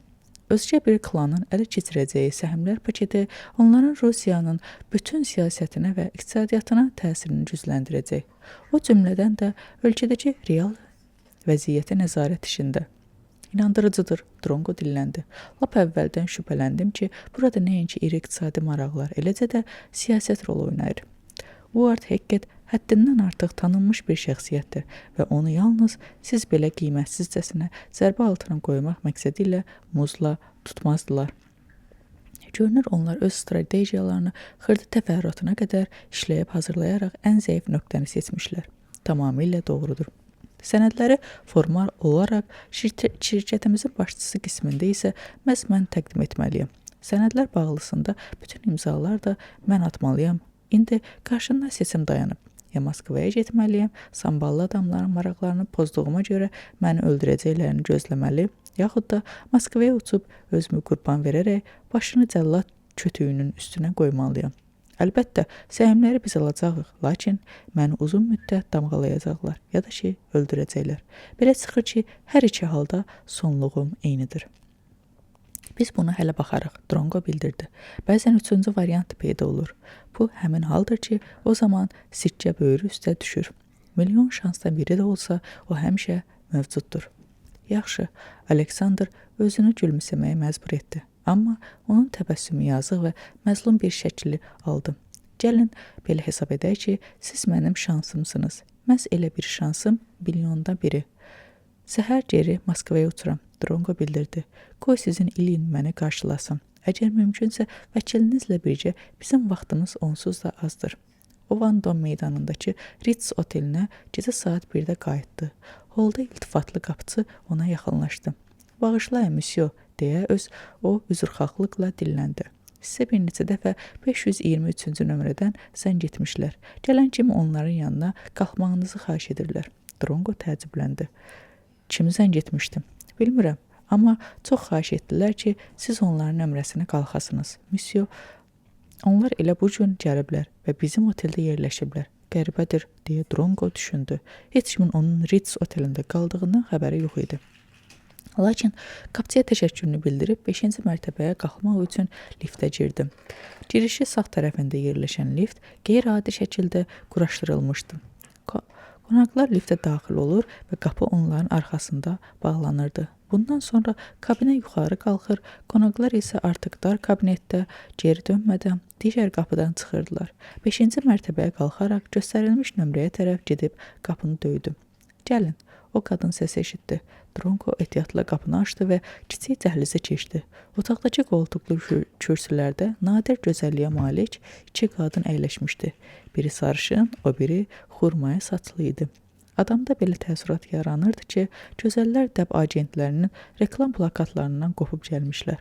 Hər 2 qadın onu anlayan bir tərzdə gülümsəyərək qonağa baxırdı. Köpək oğlu Hekket. Dronko işi anlayaraq güldü. Hekket hər halda onun sonuncu ibarəsini eşitmiş və 2 gözəli birdən göndərmişdi.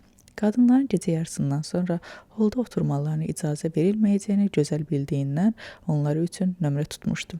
Daha doğrusu o bütün problemləri həll etmə qabiliyyətinə malik olduğunu bir daha nümayiş etdirmişdi.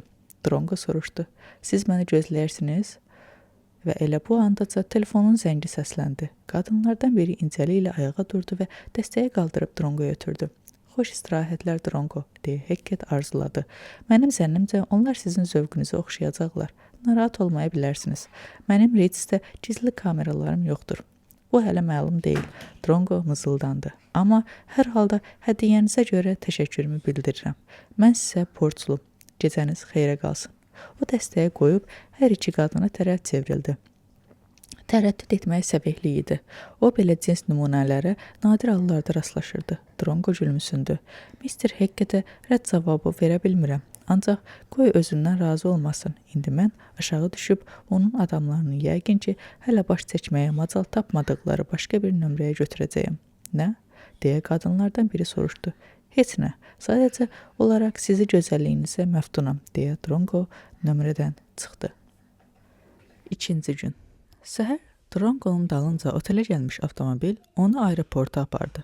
Bu dəfə Moskvaya qayıdarkən o adəti üzrə illuminatorları bağladı. Dronko taksidə getməkdən çox təyyarə ilə uçsa da, instinktiv qorxu onu heç vaxt tərk etmirdi. İmkan olan kimi uçuşlardan vaz keçməyə, onları qatarlarla olan uzun müddətli səfərlərlə əvəz etməyə çalışırdı. Şeremetiyevada onu 2 nəfər Lyubomudrov və İlin qarşılayırdılar. Yükü olmadığından o, qarşılayanlara görüşə çox tez çıxdı. Lyubomudrov arıq, hündür, peysərində məzəli şəkildə bir çəngə tükü ora-bura çıxan kişi idi. İynəyinin qalın şüşələrini belə təəssürat yaradırdı ki, o gözlərini məlumat kitablarının və məsələlərin foliantlarını öyrənə-öyrənə korlamışdı. İlyin isə sadə, ağayanlı görüntüdür. Yeni, zamşa gödəkcə geyinmiş, enli kürək, uca boy, yaraşıqlı bir gənc idi. Əlini Dronkoya birinci o uzatdı. Lyubomudrov onun arxasınca gəlirdi. O, özünü təntənəli surətdə təqdim etdi. Onların gəldikləri Audidə sükan arxasında İlyin əyləşmişdi. Bu Dronkonun xahişi idi. O, hətta ən etibarlı adam olsa da, belə sürücünün yanında söhbət aparmaq istəmirdi. Onların axtarışları haqda nə qədər az adamın xəbəri olsa, uğur qazanmaq şansı daha real idi. Onların tanışlığı günü siz öz şefinizlə bircə səhər yeməyi yemisinizmi? Dronko vəkildən soruşaraq dəqiqləşdirdi. Siz o zaman restoranda olan həmin xanım haqda nə deyə bilərsiniz? Mən sizin hekayətinizi eşitmək istəmirdim. Lyubomudrov ehtiyatla söhbətə başladı. Yaraşıqlı, gənc qadın idi. Yaxşı geyinmişdi. Səliqəli saç düzümü vardı. Bilirsiniz, mən gecə kəpənəklərini saçlarına fikir verirəm. Adətən bunlar özlərinə heç baxmırlar. Bilmirəm necə izah etmək olar. Yəqin ki, belələri üçün özünə məxsus iş aləti olan sifətlərini qulluq etmək qalanlarından daha vacibdir. Bu qız isə çox sığallı idi. Yaxşı geyinmişdi. Hər halda təkcə çantası bir neçə $100 idi.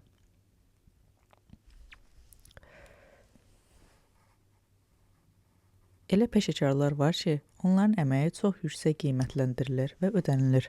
Dronko qeyd etdi. Bəli, o elə yəqin ki, bu kateqoriyadan yüksək ödənilənlərdənmiş. O keçib əyləşdi, afisiyanta yemək sifariş verdi. Necə bilirsiniz, afisiyantla tanış idilərmi? Bilmirəm. Mən onların nə barədə danışdıqlarını eşitmirdim.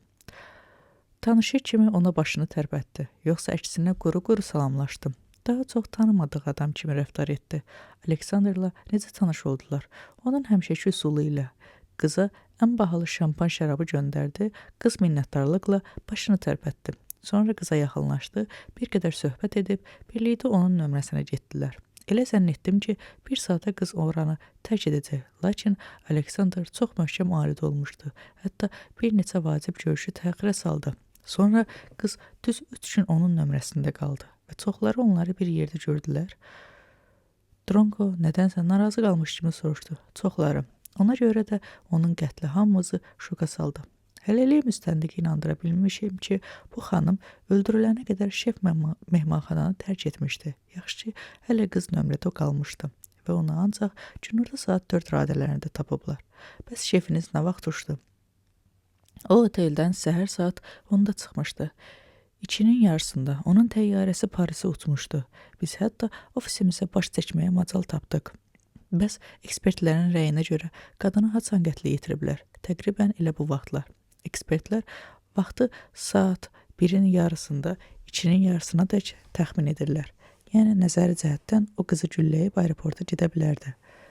Əlbəttə, ancaq nəzəri cəhətdən, amma əgər hansısa başqa bir dəlil, sübut tapılsa, onu müdafiə etmək çox çətin olacaq. Siz plyonkanı görmüsünüz? Görmüşəm. 2 gün bundan əvvəl mən bir neçə saatlığa Parisə uçmuşdum. Bu dəhşətdir, həm də çox inandırıcıdır. Nə qədər ki, plyonka yoxdur, hər şeyi sübut etmək mümkündür. Amma plyonka ortalığa çıxandan sonra nə müstəntiqlərə, nə də ki, prokurorlara şefimizin günahsızlığını sübut etmək mümkün olmayacaqdır. Hətta əgər biz televiziya ilə nümayiş etdirə bilərlər. Siz ki, bilirsiniz, onlar hansı kanala nəzarət edirlər. Əgər plyonka televiziya ilə göstərilsə, bu istintaq ittihamından daha böyük qalmaqal yaradacaq. Bu halda isə təmizə çıxmaq qeyri-mümkündür. Bunu mən dərk edirəm. Onun adı nə idi? İrina Maksimenko. Artıq bəzi qəzetlərdə qızın haqqında yazılar getmişdir. Onun yüksək vəzifəli bir şəxslə əlaqələri haqqında eyhamlar vardır. Amma hələ ki, heç bir yerdə konkret soyad xatırlanmır. Biz metropolda gedirdik. Drongo İliyinə müraciət dedi. O isə dinmətcə başını tərpədib sürəti azacıq artırdı. Vəkil sükutu pozdu. Biz artıq mehmanxanada olmuşuq. Müstəntiqlər də o cümlədə. Oranın mütəxəssisi təhlükəsizlik xidməti, eləcə də öz müştəriləri var. Amma maraq doğuran odur ki, qətlə yetirilən qız haqqında heç bir məlumat yoxdur. Görünür o orada işləmirmiş və ya əksinə. Drongo köks ötürdü. Görünür siz adi yoxlama üsulundan istifadə etmisiniz. Yoxlamanın qeyri-formal yolları da mövcuddur. Metropolda tez-tez gözə görünməmək məsləhətdir.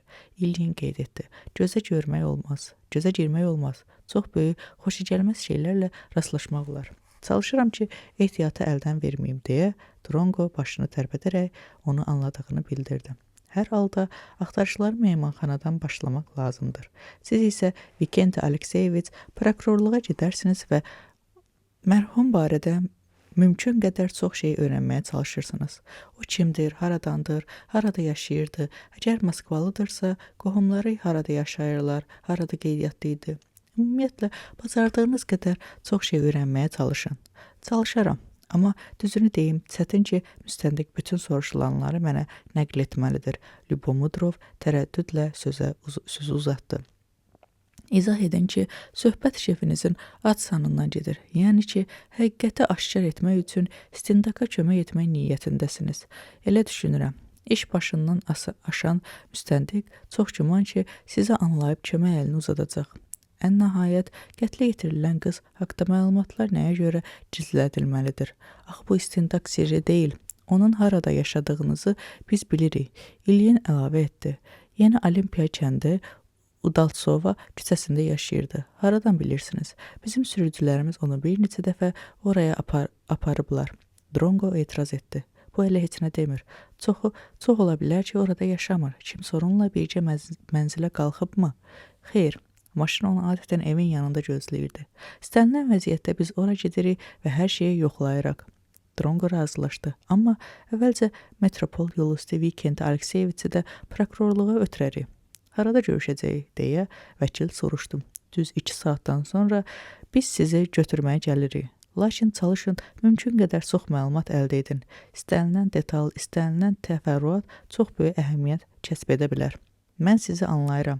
Lyubomudrov başı ilə təsdiqlədi. Əlimdən gələni edəcəyim. Audio şəhər prokurorluğuna tərəf buruldu. Maşın ehmalca dayandı və vəkil öz çantasını götürüb düşdü. Andrey onun binaya yaxınlaşmasını gözlədi. Ətrafa nəzər yetirdi və sükanı fırladaraq maşını əks tərəfə çevirdi.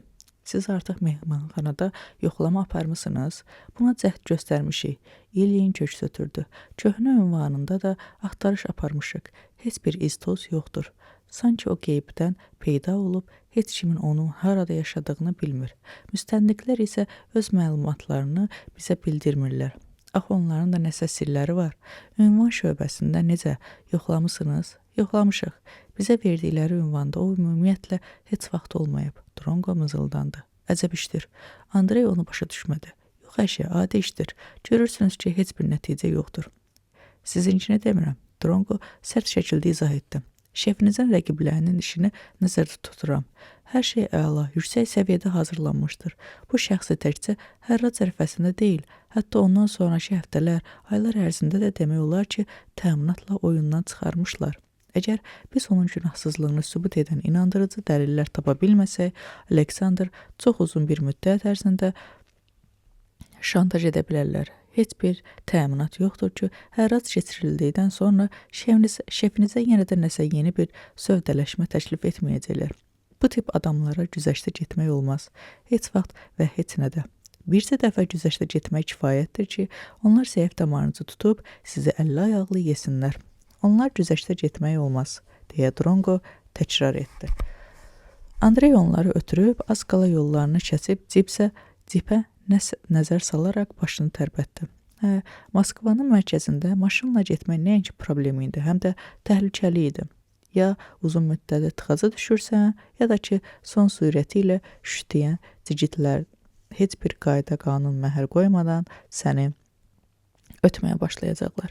Yaxud da lap pisi, öz avtomobilinizi onun burnunun qabağına dürtüşdürmək istəyəndə atəş açmağa qabil bir mürtədə rast gələ bilərsiniz. Onlar metropola gedib çatana dək ən azı 40 dəqiqə keçdi. Drongo qayğılı saatına baxdı. Deyəsən, mən imkanlarımızı həddindən artıq yüksək qiymətləndirdim, dedi. Vikendi Alekseyeviçin əla telefonu var. Əlbəttə var. Əl telefonu var. Əlbəttə var. Əgər ləngisək, ona zəng etməli olacağıq ki, bizi gözləməsin. Axır ki, onlar mehmanxananın binasına çatdılar. Drongo maşından düşə-düşə tapşırıq verdi. Məni burada gözlə. Metropol oteli 90-cı illərin əvvəllərində kiçirilmiş uğurlu bərpa işlərindən sonra özünə ikinci həyatını yaşayırdı. Daim mətbəx böcəyi və taxtabitilərlə dolu olan adi Moskva mehmanxanalarından o ən öcəşkən qərbi müştərilərin belə standartlarına cavab verən dəbdəbəli bir otelə çevrilmişdi. Drongonun daha çox xoşuna gələn isə müvəqqəti qalmaq üçün qonaq kimi gələn deyil, yoxsul olmayan yerli əhalinin bu samballı mehmanxanada götürdükləri nömrələri idi. Drongo holla keçdi, qapıçıya yaxınlaşdı, salamlaşıb ona məktub olub olmaması ilə maraqlandı. Ağlına gələn ilk geniş yayılmış soyadı dedi. Qapıçı təxminən 30 yaşlarında olardı. Sifəti ifadəsiz idi. O bir xeyli siyahını yoxladı və nəhayət elan etdi ki, heç nə yoxdur. Drongo holun içərilərinə doğru gedə-gedə başını tərpətdi. İndi hər şey qaydasında idi. Deməli, otelin işçilərinin nəzər diqqətini cəlb edəcək onun ixtiyarında hələ 20 dəqiqə var idi. İşçilərin təsəvvürlərində bu zaman öz müştərisi kompleksi formalaşır. Belə ki, qapısına piştaxtasına yaxınlaşan adam artıq otelinki hesab edilir ki, və təxminən yarım saat ərzində xüsusi bir şübhə doğurmurdu. Drongo liftə tərəf getdi. Mütərəddid halda bir neçə mərtəbəni pilləkənlə qalxmağa qərarlaşdırdı. 3-cü mərtəbədə dayandı, dəhliz boş idi. O ətrafa nəzər yetirərək iş adamının həmin müthiş günlərdə qaldığı nömrəyə tərəf getdi. Diqqət kəsildi. Qapının arxasında sükut hökm sürürdü. İçəri girmək səfehlik idi. Yəqin ki, artıq müstəntiqlər briqadası orada işləmiş, hər bir santimetr dəfələrlə nəzərdən keçirilmişdilər. Hətta nömrədə kamera olsaydı, onu çoxdan çıxartmışdılar. Yox, indi ona məhz bu mərtəbəni təmizləyən xadimə lazımdır. Dronqo bu biri tərəfə döndü və xidməti otaqları aparacaq qapını tapmağa çalışaraq dəhliz boyu yavaş-yavaş yeridi. Amma hər şey əbəs idi. Bu mərtəbədə belə qapı yox idi. O geri qayıtdı və pilləkənlə bir mərtəbədən yuxarı qalxdı. Burada 2 xadimə işləyirdi. Onların arabacaqları dəhlizin müxtəlif tərəflərində yerləşmiş nömrələrin qapılarının yanında idi. Dronqo arabacıqların birinə yaxınlaşdı. Xadimə nömrədə çarpayını yığışdırdı. Aqibətiniz xeyir, Dronqo gülümsədi. Siz bilmirsiniz, 3-cü mərtəbədə kim işləyir? Mən təsadüfən lazımi kağızı zibil vedrəsinə atmışım. Onu isə artıq aparmağa macal tapıblar. Zinaida Yakovlevna, o hal-hazırda 3-cü mərtəbədədir, qadın cavab verdi. Orada heç kim yoxdur axı. Onda siz o biri səmtə gedin. O yəqin sizin otaqlarınızı yığışdırıb o birilərinə keçib. Çox sağ olun, Dronqo aşağı tələsdi. Bu dəfə o binanın sol tərəfinə vuruldu və həqiqətən də orada xadimənin arabacığını gördü. Ona tərəf gedib yanaçı qapını döydü.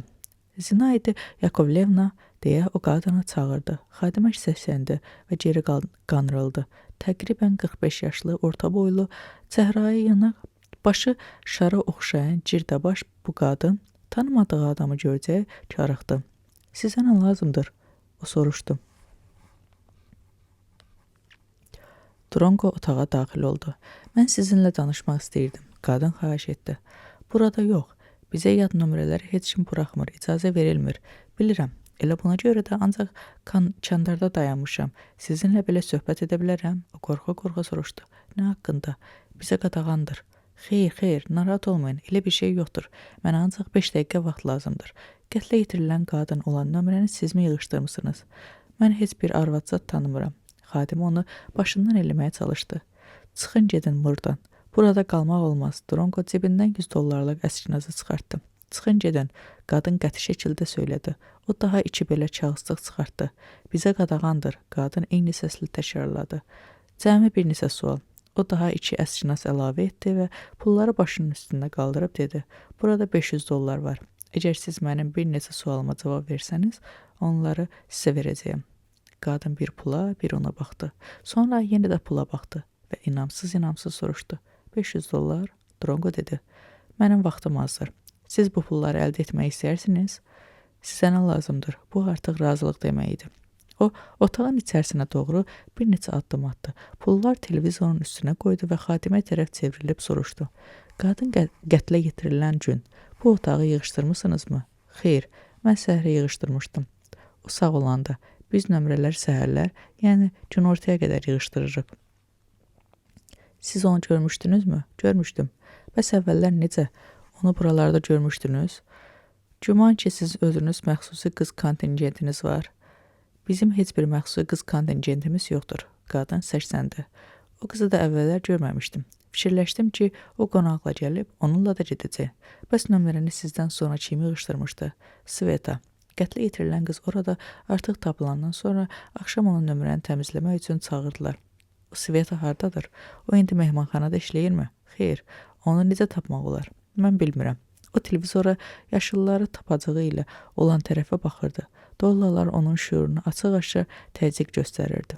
Bilmirəm, onun dili topuq vururdu. Mən onun ünvanı lazımdır. Dronqo şərait tələb edən anda inadkar olmağı bacarırdı. Mən də onun ancaq telefonu var. O çətin bir məsələni həll etmiş kimi rahat nəfəs aldı. Dronqo onun halını başa düşürdü. Yaxşı, Dronqo gülümsədi. Telefon nömrəsini verin. O 7 rəqəm sadaladı. Sonra yenidən pulları nəzər saldı. Onlar sizindir. Dronqo başını tərpətdi. Ümid edirəm ki, siz məni aldatmadınız. Əks halda mən öz pullarımın dalınca gəlməli olacağam. Yox, deyə qadın xoflandı. Yox, düzünü deyirəm, sizi aldatmıram. Mənim sizə bir neçə sualım da var. Birinci, qətl günü. Siz onların nömrələrini yığışdıranda iş adamı getmişdi, yoxsa yox? Mən bilmirəm. Belə şeylərə biz fikir vermirik. Qız nömrədə idi, bu mənim dəqiq yadımdadır. Məndən soruşmuşdular, müstəntiq həm də demişdi ki, ola bilər ki, onun dostu geri qayıtsın. Bu sübut deyil, deyə Dronqo məyus düşündü. İkinci sual, Bəlkə siz həmin gün burada kənar adam görmüşdünüz, yaxud əksinə, tanış adam. Məsələn, sizin təhlükəsizlik xidmətinizdən. Mən heç kimi görməmişəm. Həmişə olduğu kimi idi. Adi qonaqlar, müştərilər nə qədər ki öldürülən tapmamışdılar. Onu kim tapıb? Siz dediniz ki, Svetanın nömrədə mərhumu tapandan sonra çağırıblar. Onu kim tapıb? Bizim Mixail. Başa düşmədim. Hansı Mixail? Mixail Qoquladze. O, mərtəbələrdəki mina barlarının yoxlanılmasına cavabdehdir. Nömrəyə o girib və mərhumu da elə o görüb. Mixaili necə tapmaq olar? Onu harada tuta bilərəm? O aşağıda xidmət servisində oturur. Onu ki, hamı tanıyır, deyə qadın təəccübləndi. Yəqin ki, o çox məşhur bir şəxsiyyətdir. Drongo dedi. İndi sonuncu sualımı qaldı. Sizi nömrələri yığışdırarkən adətən şəkillərdən tozu silirsinizmi? Adi yer yığışda yox. Bunu biz həftədə bir dəfə edirik. Müştərilər biz nömrədə həmişəkindən çox qalan kimi bundan narazı olurlar. Biz yataq dəstini dəyişdirməyi, məhrabalara təzələməyi, vanna otağını təmizləməyi və otağı səliqəyə salmağı çatdırmalıyıq. Başqa heç nə. Amma əgər şəkildə toz gözümə dəyirsə, əlbəttə silirəm. Lakin hərtərəfli yığışı isə bir və ya iki həftədən bir aparırıq. Qadın bir ixtiyar yavaş-yavaş televizora, pullara yaxın gəlməkdəydim. Sanki bu naməlum adamın son anda onu aldadacağından qorxurdu. Çox sağ olun, Drongo dedi. Hesab edirəm ki, aramızdakı söhbətin elə burada qalmalı olduğunu anlayırsınız. Bu birinci növbədə sizin mənafeyiniz üçündür. O geri dönüb nömrədən çıxdı. Yenə pilləkənlə aşağı düşdü. Təzədən qapıçıya yaxınlaşdı. Məktub hələ də gəlmədi, hə? Yenə də maraqlandım. Qapıçı narahat oldu. İndi yoxlayaram. Eyb yox. O saymaz yana əlini yellədi. Mənə hələ nahar edəcəyəm. Hə, mən servis xidmətinə getmək istəyirəm. Hara getməliyim? Siz öz nömrənizdə zəng edə bilərsiniz. Qapıçı məsləhət gördü. Vacib deyil. Elə bir əhəmiyyətli şey yoxdur. Sadəcə olaraq mən bir nəfərlə söhbət etmək istirdim. Qapıçı bu dəfə qulaqlarını şişləyərək ona baxdı. Sonra asta-asta soruşdu. Kiminlə? Şərkin oteli tərk edərkən xidmət servisinin əməkdaşlarından birini pul verməyi məndən xahiş etmişdi.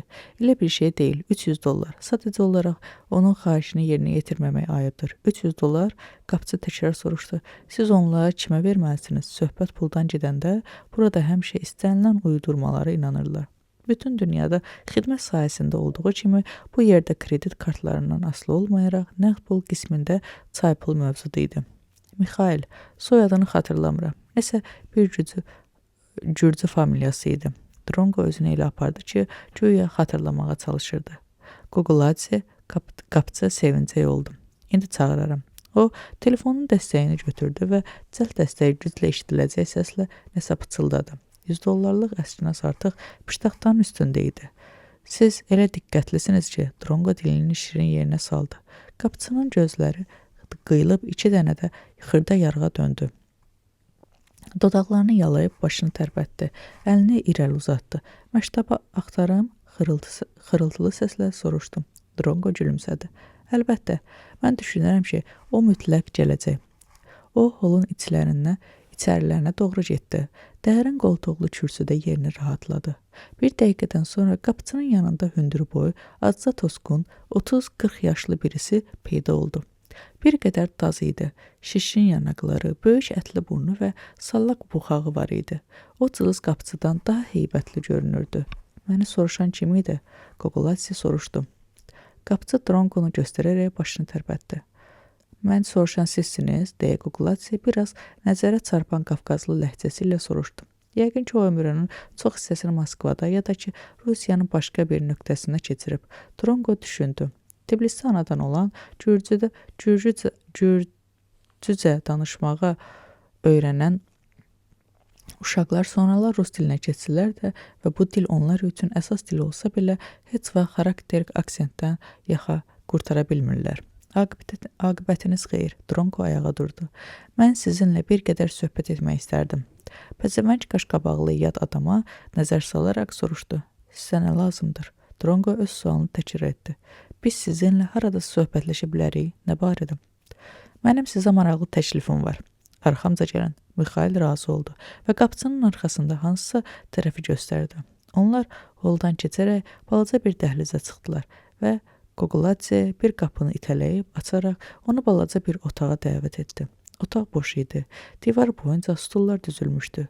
Jurnal masasının üstündə telefon var idi. Sənin mənimlə nə işin var? Dostum xahiş elədi ki, sizə $300 çatdırım. Drongo $300 kağızcıqları çıxardıb adi bir səslə bildirdi. Nəyə görə? Mikhail qısaca soruşdu. Mən sizdən bəzi təfərrüatları öyrənməliyəm. O, heç gözümün ucu ilə də pullara tərəf nəzər yetirmədi. Yalnız naməlum adamın sifətinə baxırdı. Sonra narazı halda çımxırdı. 3 dənə yaşlıla görə məni almaq istəyirsən? Ucuz var, deyil. Yox. Drongo tələsik onu sakitləşdirməyə çalışdı. Mən sizin xətrinizə dəymək istəmirdim. Bəlkə dostum sizə daha böyük məbləğdə pul boyun alıb. Siz söyləyin, onun əvəzinə mən verərəm. Neçə? 500, 1000? Sən çox yaxşı dostun var. Qoqoladze artıq nisbətən sakit səslə dilləndi. Yaxşı, baxaq görək sən nə istəyirsən. Sən özün necə? Gürcüsən? Yox, amma gürcücə bir qədər başa düşürəm. Onda de görüm sənə nə lazımdır. Sonra mən qiymətini deyərəm. Mənim sualım çox sadədir. 3-cü mərtəbədə qətlə yetirilən qızı tapan siz idiniz. Qoqoladze cin atına mindi. Nə, öldürülən qız? 3-cü mərtəbə öz otağında qətlə yetirilmiş halda tapılan qızı deyirəm. Axı onların minibarına cavabdeh siz idiniz. Drongo'nun sən ifadəsinə baxmayaraq onunla siz deyə danışırdım. Xudahafiz. Mikhail arxasını ona tərəf çevirdi. Çıx get buradan, deyib özü üçün də içərdən çıxmağa hazırlaşdı. Gözləyin, Drongo onu saxlamağa cəhd göstərdi. Bəlkə mənim dostum sizə bundan da böyük məbləğ vəd etmişdi. Sənin pulların mənə ümumiyyətlə lazım deyil. Qoqoladze ona tərəf çevrildi. O, öz başımın mənim üçün daha qiymətlidir. Sənin o qədər pulun da yoxdur ki, başımın müqabilində mənə verəsən. Mən sənə heç nə deməyəcəm. Yaxşısı budur, çıx get buradan. Sən heç nə eləyə bilməyəcəksən. Mən bilmək istəyirəm. Siz məhz nə görmüşdünüz? Heç nə görməmişdim. Mikhail dişlərini qıcadı. Deyirəm ki, sürüş buradan. Bu dəqiqə. Drongo qəflətən Mikhailin qolunu tutaraq vurdu. Kişi dözülməz ağrıdan inildədi. Drongo onu divara tərəf itələyib, dirsəyini boğazına sıxdı. Zavallı xırıldadı, amma Drongo daha da bərk sıxırdı. Sən öz ucuz hoqqalarını başqa yerdə göstər. Drongo səsini qaldırdı. İndi mənim qabağımda dizin sürünəcəksən. Burax, Mikhaili xırıldadı. Burax da, elə tip adamlar mövcuddur ki, ancaq güc dilini başa düşürlər. Görünür, Mikhail də belələrindən idi. Nə qədər ki, ona siz deyə müraciət edir, pul təklif edirlər, o qanmazlıq edir, öz iç üzünü göstərirdi. Amma elə ki, qarşısında Drongo'nun rola girdiyi əbləh və quldur adamı gördü, qorxdu. Başa düşdü ki, öz başı daha qiymətlidir. Tez ol, nə bilirsən de. Drongo bilirdi ki, əgər yola giribsə, onu axıradək oynamaq lazımdır. Danış, deyə Qoqoladzenin boğazını biraz da sıxdı. Heç nə bilmirəm, kişi xırıldadı. Mənə dedilər ki, susum, heç nə deməyim. Mən otağa girdim, qız orada idi, öldürüləm. Döşəmədə uzanmışdı, daha başqa heç nə görmədim. Anamın canı üçün heç nə görmədim. Kim deyib ki, sən susmalısan? Müstəntiq, bir də bizim təhlükəsizlik xidməti. Deyirlər ki, orada çox məşhur bir iş adamı qalırmış. Mən onun adını heç yanda çəkməyim. Ümumiyyətlə, qətlə yetirilmiş qız haqda hər şeyi yadımdan çıxarım. Vəssalam.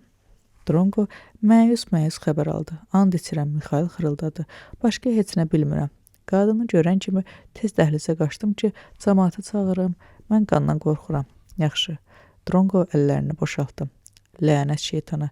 Belə çıxır ki, yanlış yol ilə gedir. Üzünü döndərib çıxışa tərəf getdi. Bəs mən neyləyim? Drongo arxasından qorxaq səs eşitdi. Əvvəlki kimi yaşa. Drongo geri dönmədən cavab verdi. Holda qapıçı tanış simanı görcək gülümsündü. Məktub hələ gəlməmişdir, deyə mehriban dilləndi. Heç gəlməyəcəkdi. Drongo oteldən çıxanda saymaz yana dilləndi. 2-ci gün. Andrey maşında səbirlə onu gözləyirdi. Drongo ağır-ağır oturacağa çöktü. Saata baxaraq köks ötürdü. Vikendi Alekseyeviç ilə təyin olunmuş görüşün vaxtı hələ keçməmişdi. Amma şəhərin mərkəzində prokurorluğa gedib çatmaq üçün azı 30-40 dəqiqədə sərf olunmalı idi. Lyubomudrova zəng elə, qoy bizi gözləsin, deyə Drongo dedi. Andrey başını tərpədib telefonu çıxartdı. Nömrəni yığaraq telefonu Drongoya ötürdüm. Sizdə təzə xəbər var? O soruşdu. Xeyr, müstəntiq heç nə demədi.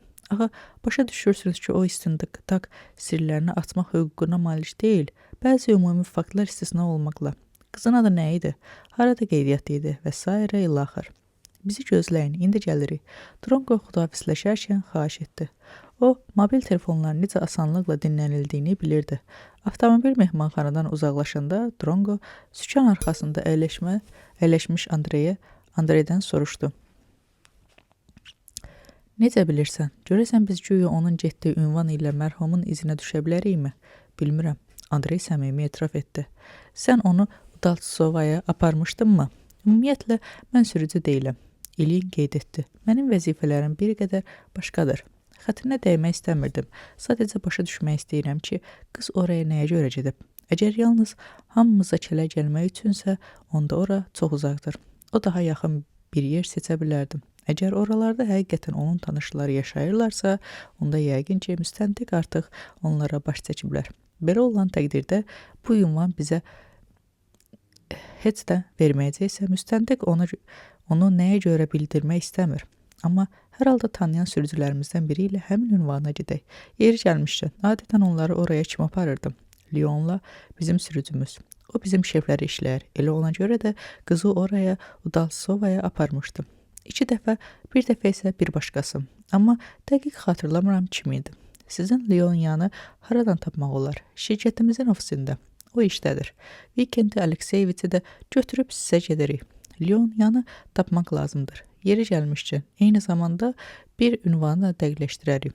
Lyonyanın tərəfinin telefon nömrəsini məndə var. Onun hansı ünvanda olduğunu isə aydınlaşdırarıq. Yaxşı, Andrey başını tərpətdi. Bu problem deyil, adi bir şey deyil. Hətta şəhər hakimiyyətində də həll edə bilmədiyi problemə çevrilmişdi. Paytaxtın enli prospektləri də 90-cı illərin əvvəllərindən şəhərə axışmış avtomobil təzyiqinə davam gətirmirdi. Onlar prokurorluğa çox gec çatdılar. Vikendi Alekseyeviç binanın qarşısında üzündə heç bir əsəbilik nişanəsi olmadan səbirlə onları gözləyirdi. Vəkillik peşəsi ona səbirli olmağı öyrətmişdi. O maşına oturdu və ağır-ağır köks ötürdü. Əslinə qalsa, mən elə belə də düşünürdüm. Lyubomudrov dilləndi. Heç nə alınmır. Müstəntiq bu haqda heç danışmaq belə istəmir. Onu başa düşmək olar. Bir tərəfdən ona təzyiq edirlər ki, işi tez bitirsin, digər tərəfdən şefimizi ittiham etməyi tələb edirlər. O da çaşbaş qalıb ki, nə etsin? Zənnimcə, yəni ona belə təzyiq edirlər. Vəkil köks ötürdü. Bu nəzərə çarpır. Güman edirəm ki, qız da bu məqsədlə sıyırıbmışlar. Əsas taktiki məqsəd şirkətimizin rəhbərini hərraca buraxmamaqdır. Əsas strateji məqsəd isə əlbəttə ki, onu o dərəcədə rüsva etməklə bu ölkəyə gəlmək həvəsini tamamilə öldürməkdir. Hər şey çox ciddidir. Əgər bir neçə gün ərzində şefimizin günahsızlığını sübut edə bilməsək, o yəqin bura gəlməli və müstəntiqlərin suallarına cavab verməli olacaq. Əks halda onlar rəsmi sorğu tələb edəcək və Fransa hökumətindən onun təhvil verilməsini xahiş edəcəklər. Fransızlar isə dərhal razılaşacaqlar. Drongo tutqun yekun vurdu. Əlbəttə razı olacaqlar. Aleksandr onlar üçün Rus mafiyasının səciyyə nümayəndəsidir. Onlar bizim iş adamlarımızın aralarında heç bir fərq qoymurlar. Rusiyadan olan hər hansı dövlətli adam onlar üçün birinci növbədə hansı yollarlasa varlanmış və Allah bilir nə yollarla onların ölkəsində zühur etmiş şübhəli tipdir. Mən artıq bu kimi faktlarla üz-üzə gəlmişəm. Qərb ölkələri istənilən Rusiya vətəndaşı əsaslandırılmış, ittiham olanda məmnuniyyətlə təhvil verməyə hazırdılar.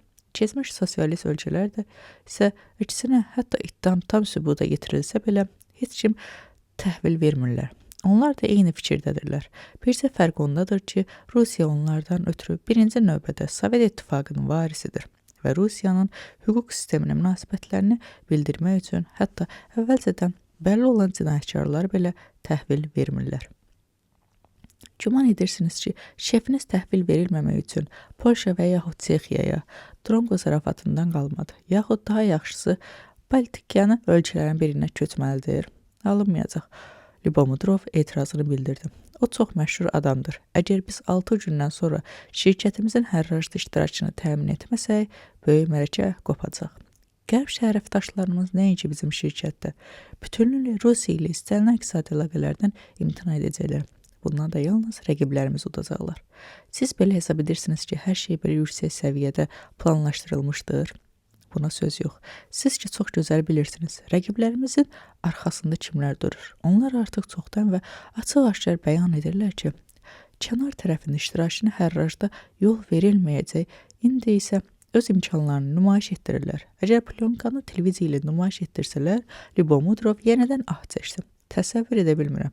Bütün bunlar nə ilə nəticələnə bilər. Amma bizim nəinki hərrajda iştirak etmək, heç şirkəti qoruyub saxlamaq şansımız belə olmayacaqdır. Hər şey çox ciddidir. Amma mən bildiyimə görə şefimizin tərəfini çox yüksək səviyyədə saxlayırlar. Məsələ də elə bundadır. Məhz bu səviyyəni heçə endirmək üçün belə əməliyyat cızılmışdır. Sadəcə olaraq təsəvvürümə belə gətirə bilmirəm ki, biz bu təllədən necə yaxa qurtara biləcəyik. Axı qalan 5-6 günə yəqin ki, qatili yaxud bu cinayətin arxasında duranları tapıb müşahidə edə bilməyəcəyik. Amma hərrajda iştirakımızı çərşənbə axşamına qədər təsdiq etməliyim. Bazar ertəsi axşam ərazilərin qəbul günü bitir. Növbəti cümə axşamı hərrac olmalıdır. Bizim şirkət də səhm paketini tam əldə etmək üçün hərrajda mübarizə aparmaq niyyətindədir. Hamısı xatirimdədir. Drongo başını tərpətdi. Biz indi bir ünvanı öyrənməyə çalışarıq. Eyni zamanda sizin sürücünüzdən də xahiş edərik ki, bizimlə bircə işləsin. Yeri gəlmişkən, şirkətinizdən təhlükəsizlik xidməti var? Əlbəttə var, Lyubomudrov cavab verdi. Ona DTK-nın keçmiş generalı Sava Afanasyeviç Fedoseyev rəhbərlik edir. Drongo təkrar soruşdu. Sava çox nadiratdır. O Sibirdəndir. Deyəsən Sibirdəndir. Siz nəyə görə bu nəticəyə gəldiniz? Şəhərlərdə istisnalar saymasaq, belə adlar artıq çoxdandır qoymurlar. Şefiniz nəyə görə bu vəzifəyə öz şəxsi təhlükəsizlik xidmətinin rəisini qoymamışdır? Aleksandr Mixayloviç ona etibar etmin. Yoxsa bu işə çox adam cəlb etmək istəmir. Xeyr, səbəb nə odur, nə bu? Məhz Fedoseyev öz keçmiş əməkdaşlarının vasitəsilə yerinizi öyrənərək sizin namizədliyinizi təklif etdim. İndi o boğazacan işin içindədir. Belə düşünürsünüz ki, rəqiblərimizin hərrajda hansı təkliflə iştirak edəcəklərini öyrənmək belə asandır? Drongo anlamadı. Nə mənada? Lyubomudrov həvəslə izah etdi. Biz onların qiymətini bilməliyik ki, ona özümüzün təklifimizlə üstün gələ bilək. Mənə elə gəlir ki, bu bir qədər qanuna ziddir deyə Drongo ehtiyatla qeyd etdi. Əlbəttə, Vikent Alekseyeviç başı ilə təsdiqlədim.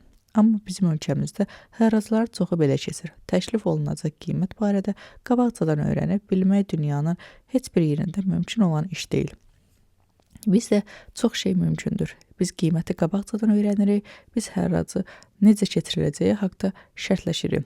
Bizdə hətta rəqiblərimizdən xeyli aşağı qiymət təklif edərək hərracı udmaq mümkündür. Bizdə də hər şey mümkündür. Drongo, məgər siz bunları bilmirdiniz? Mənim maraq dairəm bir qədər başqa idi. Mən bu kimi işləri boş qoşmağa çalışmamışım. Elə bilirdim, hamı bu barədə bilir. Ehtimal edirdim, Drongo dedi. Amma belə miqyasda olduğunu heç güman etməzdim. Hələ bundan da iriləri var. Vəkil etiraf etdi. Əgər gələn cümə axşamından sonra vaxtımız olsa, görüşərik. Mən sizə bir çox maraqlı əhvalatlar danışaram. Söhbətlərimizi dinləməyin mənim üçün bu qədər maraqlı olacağını inana bilmirəm. Yaxşı olardı ki, hərracların keçirilməsinin qısa tarixi adlı bir kitab nəşr etdirəsiniz. Yaxşı bir bestseller alınardı. Sonra peysərmə bir güllə çaxsınlar, Lyubomudrov qaşqabağını tökdü. Belə işlərə gərək baş qoşmayasan. Öz işimi görürəm və çalışıram ki, mənə lazım olandan çox şey öyrənməyim. Amma təəssüf ki, peşəmlə əlaqədar tez-tez çox şey bilməli oluram ki, bu da məni abırsız edir. Deyəsən, Balzac demişdir ki, vəkillər, həkimlər və keşişlər həmişə bir qədər abırsız olurlar. Belə ki, onlar həmişə insan nöqsanları haqda başqalarından daha çox bilirlər. Bəli, maraqlı və çox yerində deyilmiş kəlamdır. Lakin mən yüksək səviyyəsinin siyasətçilərini də bu siyahıya aid edərdim. Bəzən onlar həkim, keşiş və vəkilin üçünü də bircə götürsək, hamısından çox bilirlər. Təbii ki, bizim hamımızdan çox da yalan danışırlar. Demək istərsiniz ki, hərracın keçirilmə qaydalarını iqtisadi maraqlar müəyyən etmir? Əlbəttə ki, yox. Moskvada keçirilən hər iri hərrac hər şeydən əvvəl böyük siyasətdir. Hərracıların şərtlərini isə hər bir siyasətçi komandası ancaq özlərinə münasib tərzdə müəyyənləşdirir. Bu səbəbdən hərrac yalnız formal bir şeydir. Həmişə kimin qalib gələcəyi qabaqcadan məlumdur. Hamı da bilirdi ki, məhz siz qalib gələcəksiniz, tamamilə doğrudur. Hərracda ancaq istənilən şəraitdə bizim şirkət qalib gəlməli idi. Biz rəqiblərimizin tərəfindən irəli sürüləcək təkliflərdən xəbərdar idik və bu hərracda qayda-qanun tamamilə özümüzü uyğunlaşdırmışdıq. Nəticədə isə onlar bizi tamamilə başqa bir tərəfdən keçdilər. Biz oradan zərbə gözləmirdik. Belə olan təqdirdə başa düşə bilmirəm ki, siz öz rəqiblərinizdən məhz nə ilə fərqlənirsiniz? Dronqo qaşlarını çatdı. Siz hərracı öz qayda-qanununuza müvafiq aparırsınız, nəyə bahasına olursa olsun rəqiblərinizi ötmək istəyirsiniz. Onların alqı-satqıya qədər tam gizli saxlanılmalı olan ilkin qiymətini öyrənirsiniz, sonra da təəccüblənirsiniz ki, rəqibləriniz sizə nə üçün badalaq gəlirlər.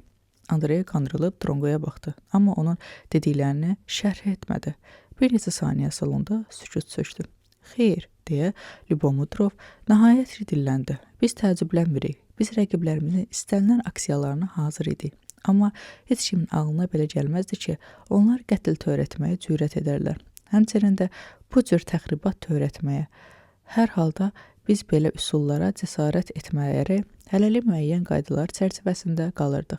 Nə fərqi var? Dronqo tutarlı məntiqə əsaslanaraq qeyd etdi. Ancaq onu da deyim ki, mənim üçün qətiyyən fərqi yoxdur. Bu hərracda kim qalib gələcək, məni ancaq iki şey maraqlandırır.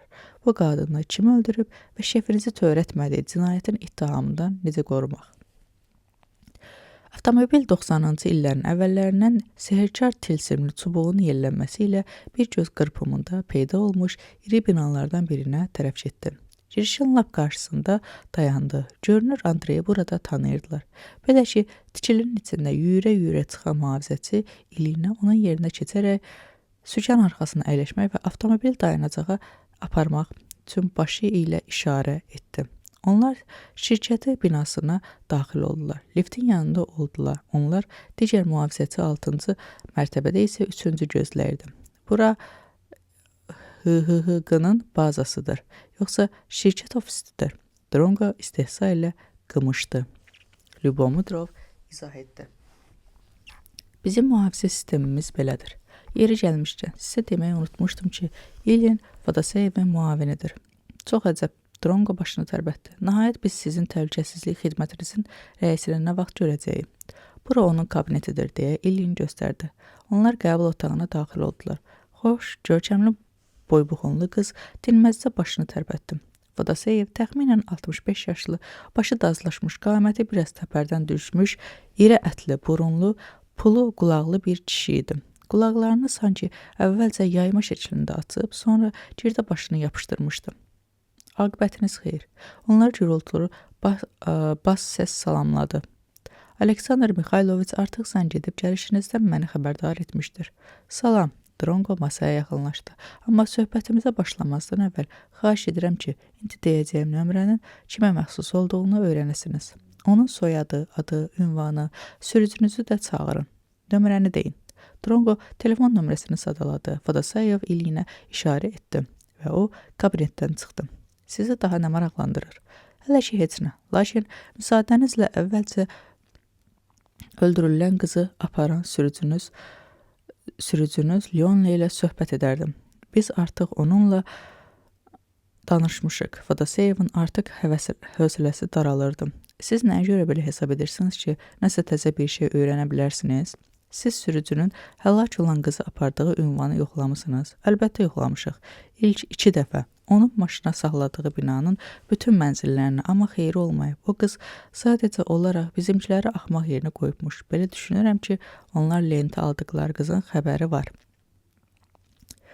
Sadəcə olaraq heç kim qıza xəbər verməyib ki, onun Aleksandr Mixayloviçlə münasibətləri nə ilə sona yetəcək. Güman edirəm ki, o məhz bu dramatik rolu oynamaq üçün tutulan yüksək səviyyəli peşəkar fahişəymiş. Sonra isə qətli öz məqsədləri üçün törədərək onu aradan götürüblər. Sürücü ona apardığı binanı dəqiq xatırlayır, əlbəttə ki, xatırlayır. O hətta bloku da göstərdi. Biz də bütün mənzilləri yoxlamışıq, hamısı bir-bir. Hər ehtimala qarşı digər 3 bloku da yoxlamışıq. İrina Maksimenko bu mənzillərin heç birində olmayıb. və onu heç kim oralarda görməyib. Belə olan təqdirdə qız niyə məhz oraya gedirmiş? Fərz edirəm ki, gözümüzdən pərdə asmaq üçün. Bizim təhlükəsizlik xidməti Aleksandr Mixayloviçin göründüyü bütün adamlara göz qoyur. Əgər bu günlər ərzində Maksimenko onlarla ünsiyyətdə olarkən heç bir yerə getməsəydi, biz ondan şübhələnə bilərdik. Amma o özünü çox ağıllı aparıb. Harasa güya xalası ilə telefonla zəng edibmiş ki, ona geyim-keçim hazırlasın, sonra bizim maşına əyləşir və sizə bəlli olan ünvanı gedirmiş. Görünür, blokda yuxarı mərtəbələrdən birində gözləyən ortaqlarından biri ona əşyalarla dolu çantanı verilmiş, hər halda sürücünün ifadələrinə görə o öz mənzilində çox ləngimirmiş. Yəqin ki, pilləkəndən çox dayanmaq istəmirmiş. Hər şey çox gözəl, düşünüb daşınılmışdır. Dronqo razılaşdı. Bəlkə kimsə çanta gətirən adamı görüb, biz bunu da yoxlamışıq. Xeyr, heç kim çantalı, naməlum adamı xatırlamır.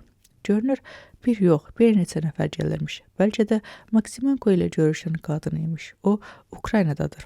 Biz onu böyüyüb boya-başa çatdığı şəhərə adamlar göndərmək fikrində idi. Məhz hara? Lvova. Qızın anası və bacısı orada qalmışlar. Lakin o öz doğmadı şəhərini bir neçə il bundan qabaq tərk etmiş və o vaxtdan Ukraynada heç olmamışdır. Bu faktı tam dəqiqliyi ilə bilirik. Amma bütün bunlara baxmayaraq, daha çox məlumat əldə etmək üçün dünən uşaqlarımızın 2 nəfərini təyyarə ilə ora göndərmişik. Bəs oteldə işləyən heyət haqda necə? Heç nə öyrənməmsiniz? Həmin səhər o nömrəni yığışdıran xadimə öldürüləni tapandan sonra nömrəni yığışdıran o biri xadimə və qətlə yetirilən tapan otel işçisi haqqında bir məlumat yoxdur. Onları yoxlamağa cəhd göstərməmsinizmi? General narazı deyindi. Xeyr, cəhd göstərməmişik. Bunlarla prokurorluq əməkdaşları məşğul olmuşlar. Biz onların vəzifələrini öz üzərimizə götürərik. Şübhə yarada bilmərik. Əgər biz belə fəallıq göstərsək, onda müstəntiq şübhələnə bilər. O da ki, onsuz da Aleksandr Mixayloviç sorğu-suala tutmağı tələsir. Andrey İlyin qayıtdı. O göstərilən ünvanı yazılmış kağızı uzatdı. Ünvanı öyrəndik. O kağızı uzadaraq bildirdi. Yeri gəlmişkən, Lyonla qəbul otağında və bizim onu çağırmamızı gözləyir. O sizi hələ də lazımdır? Fedosoyev qısqanclıqla soruşdu. Dronqo başa düşdü ki, əgər o inadkarlıq etməyə başlasa, onda generalın peşəkarlığına şübhə ilə yanaşmaqla onu təhqir edə bilər. Dronqo ayağa qalxdı. Yaxşı, biz bu ünvanı yoxlamağa gedirik. Mən isə sizin təhlükəsizlik xidmətinin o qadına haqda əldə edə bildiyi materialların mənim üçün hazırlanmasını xahiş edirəm. Yeri gəlmişdir. O qadın şəkli sizdə var idi. Biz Aleksandr Mixayloviçin yanında kim olub? Hamısını yoxlayırıq. General təkrar etdi. Lap yaxşı. Dronqo başı ilə razılığını bildirdi. Birdən onlar bizə gərək olarlar. Mən də sizinlə gedəcəyim. Vikenti Alekseyeviç qətiyyətlə dilləndi.